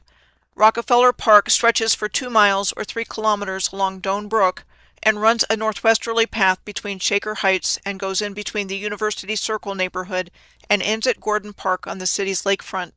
It is immediately adjacent to Wade Park to the southeast, and across Euclid Avenue on its northwest border. It is the largest park within city limits and was first opened to the public in 1897. The greenhouse at Rockefeller Park first opened in 1905 and is a city-owned botanical garden and greenhouse and hosts a diverse selection of indoor and outdoor gardens. Also, the cultural gardens are a collection of gardens at Rockefeller Park that commemorate many of the ethnic groups who have enriched Cleveland and the United States. The Cleveland East Entrance Lighthouse is located on a breakwater at the entrance of the Cuyahoga River and Cleveland Harbor, and we are told has existed there since 1915. It is still active and maintained as a navigational aid by the U.S. Coast Guard. To the southeast of here, we come to the Cleveland Museum of Art, the Garfield Monument, and the Rockefeller Obelisk. The Cleveland Museum of Art was said to have been established on the southern edge of Wade Park and first opened in 1916. We are told the original neoclassical building of white Georgian marble was designed by a local architectural firm. So many buildings like these are proportionally much larger than the people who come to visit them. The nearby Garfield Monument is the final resting place of the assassinated American president, James A. Garfield, who was shot in Washington, D.C. on July 2nd of 1881 and died a couple of months later on September 19th of 1881. It is a mausoleum in Lakeview Cemetery that was said to have been constructed starting in 1885 and dedicated in 1890, and that it exhibits a combination of Byzantine, Gothic, and Romanesque Revival architectural styles. The Rockefeller Obelisk is also in the Lakeview Cemetery, which is on Euclid Avenue. It is almost 70 feet or 21 meters high and marks the final resting place of John D. Rockefeller, along with his wife and mother. The years between 1873 and the 1930s were known as Cleveland's Gilded Age, when nearly half of the world's millionaires lived in Cleveland. Euclid Avenue was known as Millionaires Row, and it was home to some of the nation's most powerful industrialists, including John D. Rockefeller and Samuel Mather, a co-founder of Pickens, Mather and Company, the shipping and iron mining company mentioned previously in association with Harry Colby back in Wycliffe, which was also a popular place for the millionaires to have summer homes. The Rockefeller Mansion in Cleveland was located at Euclid Avenue and East 40th Street that he was said to have purchased in 1868 and where his children were born. This mansion on Euclid Avenue was demolished in 1938, and where it was located is now part of an interbelt highway. The Rudd Rockefeller House on Euclid Avenue was purchased by Mary Ann Rockefeller, the sister of John D. Rockefeller, and her husband, William Cullen Rudd, in 1905, and it remained in their family until 1966. It is currently being restored with plans for it to become a museum. The 45-room Samuel Mather Mansion at 2605 Euclid Avenue was said to have been built between 1906 and 1910, and one of the last surviving mansions on Euclid Avenue. The home has been owned by Cleveland State University since 1967. This brings me to the downtown Cleveland area. The places I'm going to highlight here are the Cleveland-Burke Lakefront Airport, Huntington Bank Field, the present train station and former Union Depot locations, Lighthouse Park, the Cleveland East Breakwater Lighthouse and Cleveland Harbor West Pierhead Lighthouse, the Cargill Salt Mine and C&P ore docks on Whiskey Island, and on or near the Cuyahoga River, the Rockefeller Building, the former Cleveland Union Terminal, Rocket Arena and Progressive Field, West Side Market, Cleveland Velodrome, and one of several Ohio and Erie Canal parks. First, the Cleveland-Burke Lakefront Airport. Also called the Downtown Airport, it is located directly on Lake Erie. It is a general aviation airport just north of Cleveland's Central Business District, close to major attractions and hotels in the city.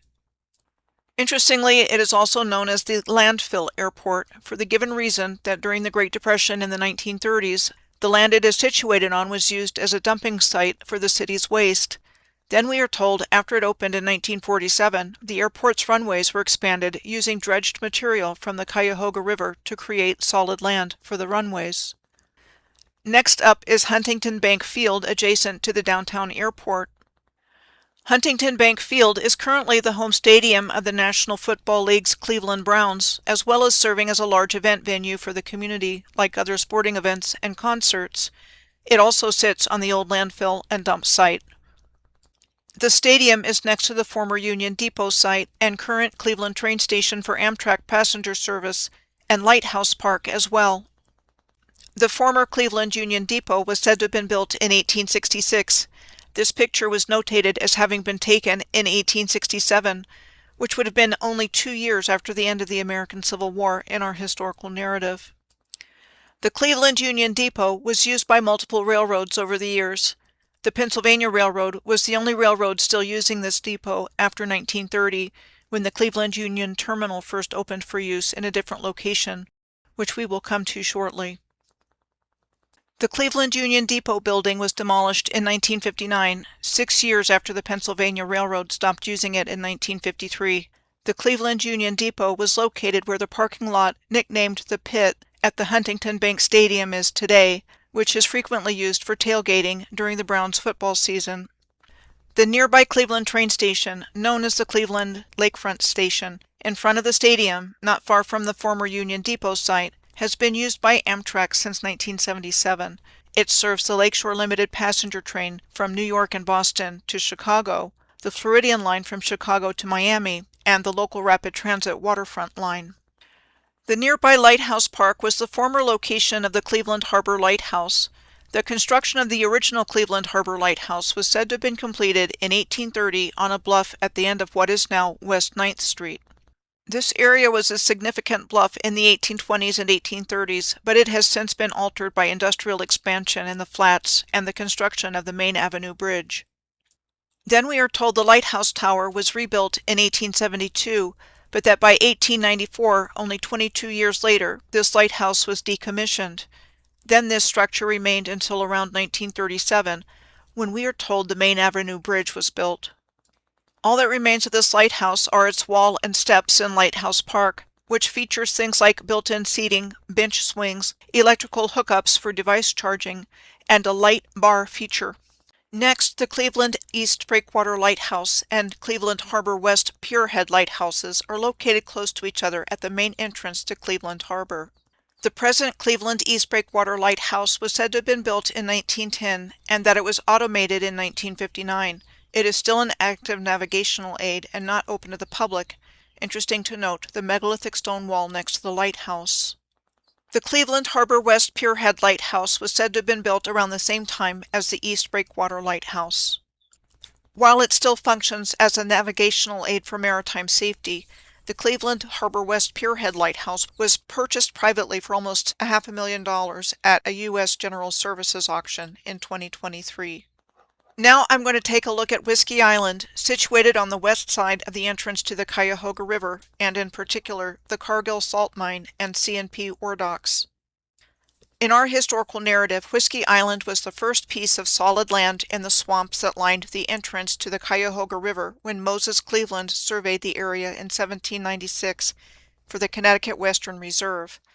The first permanent settler of Cleveland, Lorenzo Carter, built his family farm on Whiskey Island, which got its name for a distillery built on the site in the 1830s. We are told that starting with the construction of the Ohio and Erie Canal in 1825, the area was settled largely by Irish immigrants. Then in 1831, investors from Buffalo and Brooklyn purchased the Carter farm and divided its 80 acres into allotments along 22 streets, and manufacturing plants and docks were constructed. We are told the C&P ore docks were built by the Cleveland and Pittsburgh Railroad in the late 1800s and used until they were abandoned in the 1990s. At their peak, they handled millions of tons of iron ore every year. The 4 towering Hewlett iron ore unloaders have been removed. 2 were removed and scrapped in 2000, and the remaining 2 were removed in 2024 and then later scrapped. There are some remnants of ore dock infrastructure that exist and are in use as part of the bulk terminals of the working industrial waterfront. The Cargill Salt Mine in downtown Cleveland on Whiskey Island is one of the largest salt mines in the world and one of 2 salt mines in Ohio, the other being the Morton Salt Mine in Fairport Harbor. The Cargill Salt Mine is located 1,800 feet or 549 meters beneath Lake Erie and is accessed by way of Whiskey Island. It extends roughly 4 miles under Lake Erie, or around 6 kilometers, and covers about 16 square miles, or 41 square kilometers. It is a massive 24/7 salt mining operation that produces an estimated 2.6 million to 3.5 million tons of rock salt per year that we are told is used in large part for de-icing roads in the Great Lakes region in the winter months. I found the massive salt mine in Goderich when I was looking at the Ontario side of Lake Huron in part 4 of this series. Goderich has significant salt mining operations at the Goderich Salt Mine, considered the largest underground salt mine in the world, and has been in operation since 1959. The Goderich Salt Mine has a production capacity of 9 million tons per year and produces 7,250,000 tons per year. It is 1,800 feet or 549 meters under Lake Huron, the same distance that the Cargill Salt Mine is under Lake Erie. To put this into perspective, these mines are as deep as the 1,815 foot or 553 meters CN Tower in Toronto is tall. As I mentioned, Whiskey Island is situated near the entrance of the Cuyahoga River. The Cuyahoga River was crucial to the industrial development of Northeast Ohio, particularly Cleveland and Akron, by transporting raw materials like iron ore and coal and powering the growth of steel, rubber, and manufacturing industries. Cleveland became one of America's key manufacturing centers in the late 18th and early 19th centuries. Where it was located on Lake Erie made it perfect for shipping raw materials like iron and coal, and oil refining and steel machinery and machinery manufacturing boomed here. Cleveland was where John D. Rockefeller founded Standard Oil in 1870, which transformed the city into a major oil refining hub. The intense industrial use of the Cuyahoga River caused extreme pollution, and the river caught fire 13 times in our history between 1868 and 1969. The 1969 fire on the Cuyahoga River led to the creation of the U.S. Environmental Protection Agency and the passage of the Clean Water Act in 1972, which mandated industrial pollution control and provided investments for modernizing sewage infrastructure. In today's world, the Cuyahoga River has shifted to a center for recreation and tourism, though it is still a working waterway for large freighters to transport raw materials to the factories that remain. Next, I'm going to look at the following places on or near the Cuyahoga River, including the location of the former Cleveland Union Terminal, the Rockefeller Building, Rocket Arena and Progressive Field, the West Side Market, the Cleveland Velodrome, and one of several Ohio and Erie Canal parks. First, a few things about the historic Cleveland Union Terminal.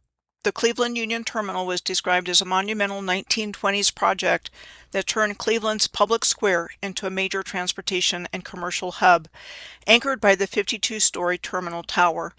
It was said to have been constructed between 1923 and 1930. The terminal tower was the tallest building in the world outside New York City and designed to be a city inside the city, featuring shops, hotels, and a post office in addition to the train station. When the Cleveland Union Terminal Station opened in 1930, it was one of the busiest rail hubs in the country. Then we are told that by the 1960s and 1970s, passenger rail travel declined sharply due to cars and air travel. As previously mentioned, Amtrak took over passenger rail service in 1971 and continued to use the Cleveland Union Terminal Station for passenger service until 1977, when it moved over to the Cleveland Lakefront Station, and that marked the end of rail service here.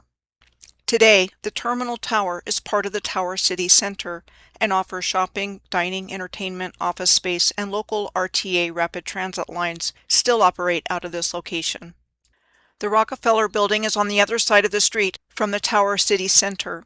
The Rockefeller Building was said to have been built between 1903 and 1905 at the corner of West 6th and Superior Avenue, and displays the Rockefeller name on the side of the building. As we've already seen, John D. Rockefeller's companies were instrumental in turning Cleveland into an industrial powerhouse. The Rockefeller Building is an entry point into the popular warehouse district, first a historic residential area, and then the center of Cleveland's wholesale commercial area. These days, it is a popular hotspot with things like bars, nightclubs, shops, restaurants, and apartments. The Rocket Arena and Progressive Field are directly to the east of Tower Center City and the Rockefeller Building. The Rocket Arena is the home venue of the NBA's Cleveland Cavaliers and the NHL's Cleveland Monsters, as well as being a multi-purpose venue for other sports teams and community events. Progressive Field is the home venue of the MLB's Cleveland Guardians, a team that used to be known as the Cleveland Indians. What I find interesting is that I've found that in city after city, major league sporting venues, like the three I've looked at in Cleveland, the Huntington Bank Field, Rocket Arena, and Progressive Field, are found near railroad yards and tracks or former railroad tracks.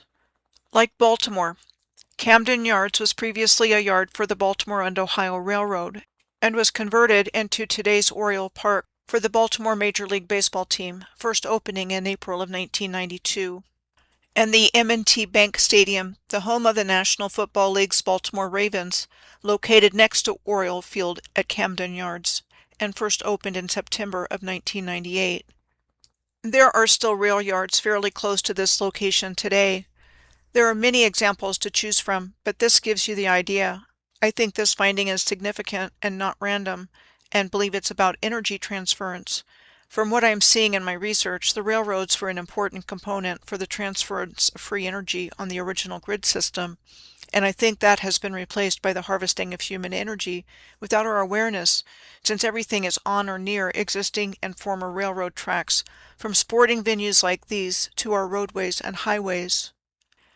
The last three places I want to look at before I end this video are the West Side Market, the Cleveland Velodrome, and one of the Ohio and Erie Canal reservations on the Cuyahoga River, which are park areas.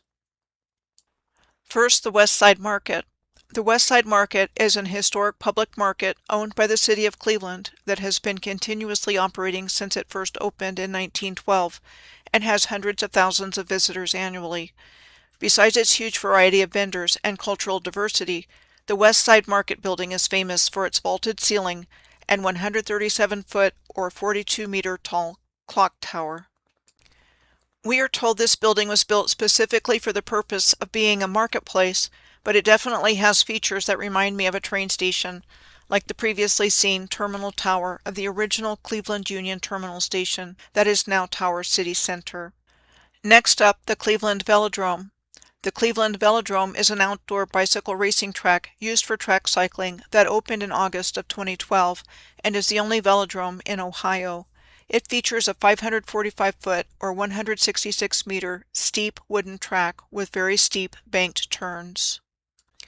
We are told the first velodromes were constructed in the late 1870s, with the oldest being the Preston Park Velodrome in Brighton, England, said to have been built by the British Army in 1877. These velodromes bring to mind an historic structure that I found out about when I looked into West Baden Springs in French Lick, Indiana. The hotel for the resort was said to have been built in 1901 in the Moorish architectural style, and from 1902 to 1913 was said to have the largest dome in the world. Along with having a trolley system, it had the largest bicycle track in the country, which was a covered double-decker. The double-decker bicycle track, however, was said to have been nearly demolished by a windstorm that blew through the area on July 25th of 1925. And when the owner received an insurance check for $100,000, he tore the rest of the structure down, and it was gone by the fall of 1925. The last place I want to look at before I end this video is the Ohio and Erie Canal Reservation, which is a 325-acre or 132-hectare park administered by Cleveland Metro Parks. It features a 7.2-mile or 12-kilometer trail on the historic Ohio and Erie Canal and runs between Harvard Avenue in Cleveland and Rockside Road in Valley View. First, some background information on what we are told about the Ohio and Erie Canal. The 308-mile or 496-kilometer-long canal was said to have been constructed from 1825 to 1832 to connect Lake Erie at Cleveland with Portsmouth on the Ohio River, and that it only carried freight from 1827 to 1861 when the construction of railroads ended demand. The year of 1861 was also the first year of the American Civil War, which ended in 1865. Then from 1862 to 1913, right before World War I, the canal served as a water source for industries and towns. In 1913, much of the canal system was abandoned after important parts of it were badly flooded. The canal was said to have been dug manually, largely by Irish immigrants, who used picks, shovels, and wheelbarrows, and using horses, oxen, and dynamite to clear trees and blast through rock. Now I would like to share with you what I found when I took a look around to see what is found on or near this Cleveland Metro Park recreational parkland. In between the Harvard Avenue trailhead access to the Ohio and Erie Canal Reservation to the south, the house from the movie A Christmas Story to the west, and the Cleveland Velodrome to the east, I found places like, but not limited to, the CSX Clark Avenue rail yards, Norfolk Southern rail yards, the Cleveland Cliffs Cleveland Works, a steel manufacturer, and its railway, and Industrial Valley. Industrial Valley, often referred to as the Flats or the Cuyahoga Valley neighborhood, is a heavily industrialized district along the banks of the Cuyahoga River south of downtown Cleveland. It is a hub for heavy industry, which includes, besides the Cleveland Cliffs steel manufacturer, chemical manufacturers, petroleum terminals, and scrap metal recycling centers. It is also the location where John D. Rockefeller established Standard Oil in 1870, cementing Cleveland's status as an industrial powerhouse. As we go down along the Ohio and Erie Reservation towards where it ends at Rockside Road in Valley View, we find more of the same kinds of things, like Charter Steel, storage facilities for BP Pipelines North America, which manages over 3,200 miles or 6,100 kilometers of pipelines transporting crude oil, natural gas, and refined products, the large Southerly wastewater treatment plant, and countless other industrial and commercial locations in the surrounding area. There's loads to unpack here at this location alone, but I would like to leave this thought for your consideration about this industrialization after finding it here as well as many other places throughout this series. Along with rewiring the original free energy grid, which was for the good of all, into what is known as the matrix, an energy harvesting system designed to benefit the very few, this industrial rewiring process has transformed and inverted the original regenerative and free energy grid circuitry into an extractive energy system, and this is being done right in front of our eyes, but without our knowledge or consent as to what is actually taking place here. I'm going to end this video here and pick it up in West Cleveland in the next part of the series as I continue to work my way around Lake Erie to the end of this series on the Great Lakes at Fort Erie in Ontario, across the Niagara River from Buffalo, New York.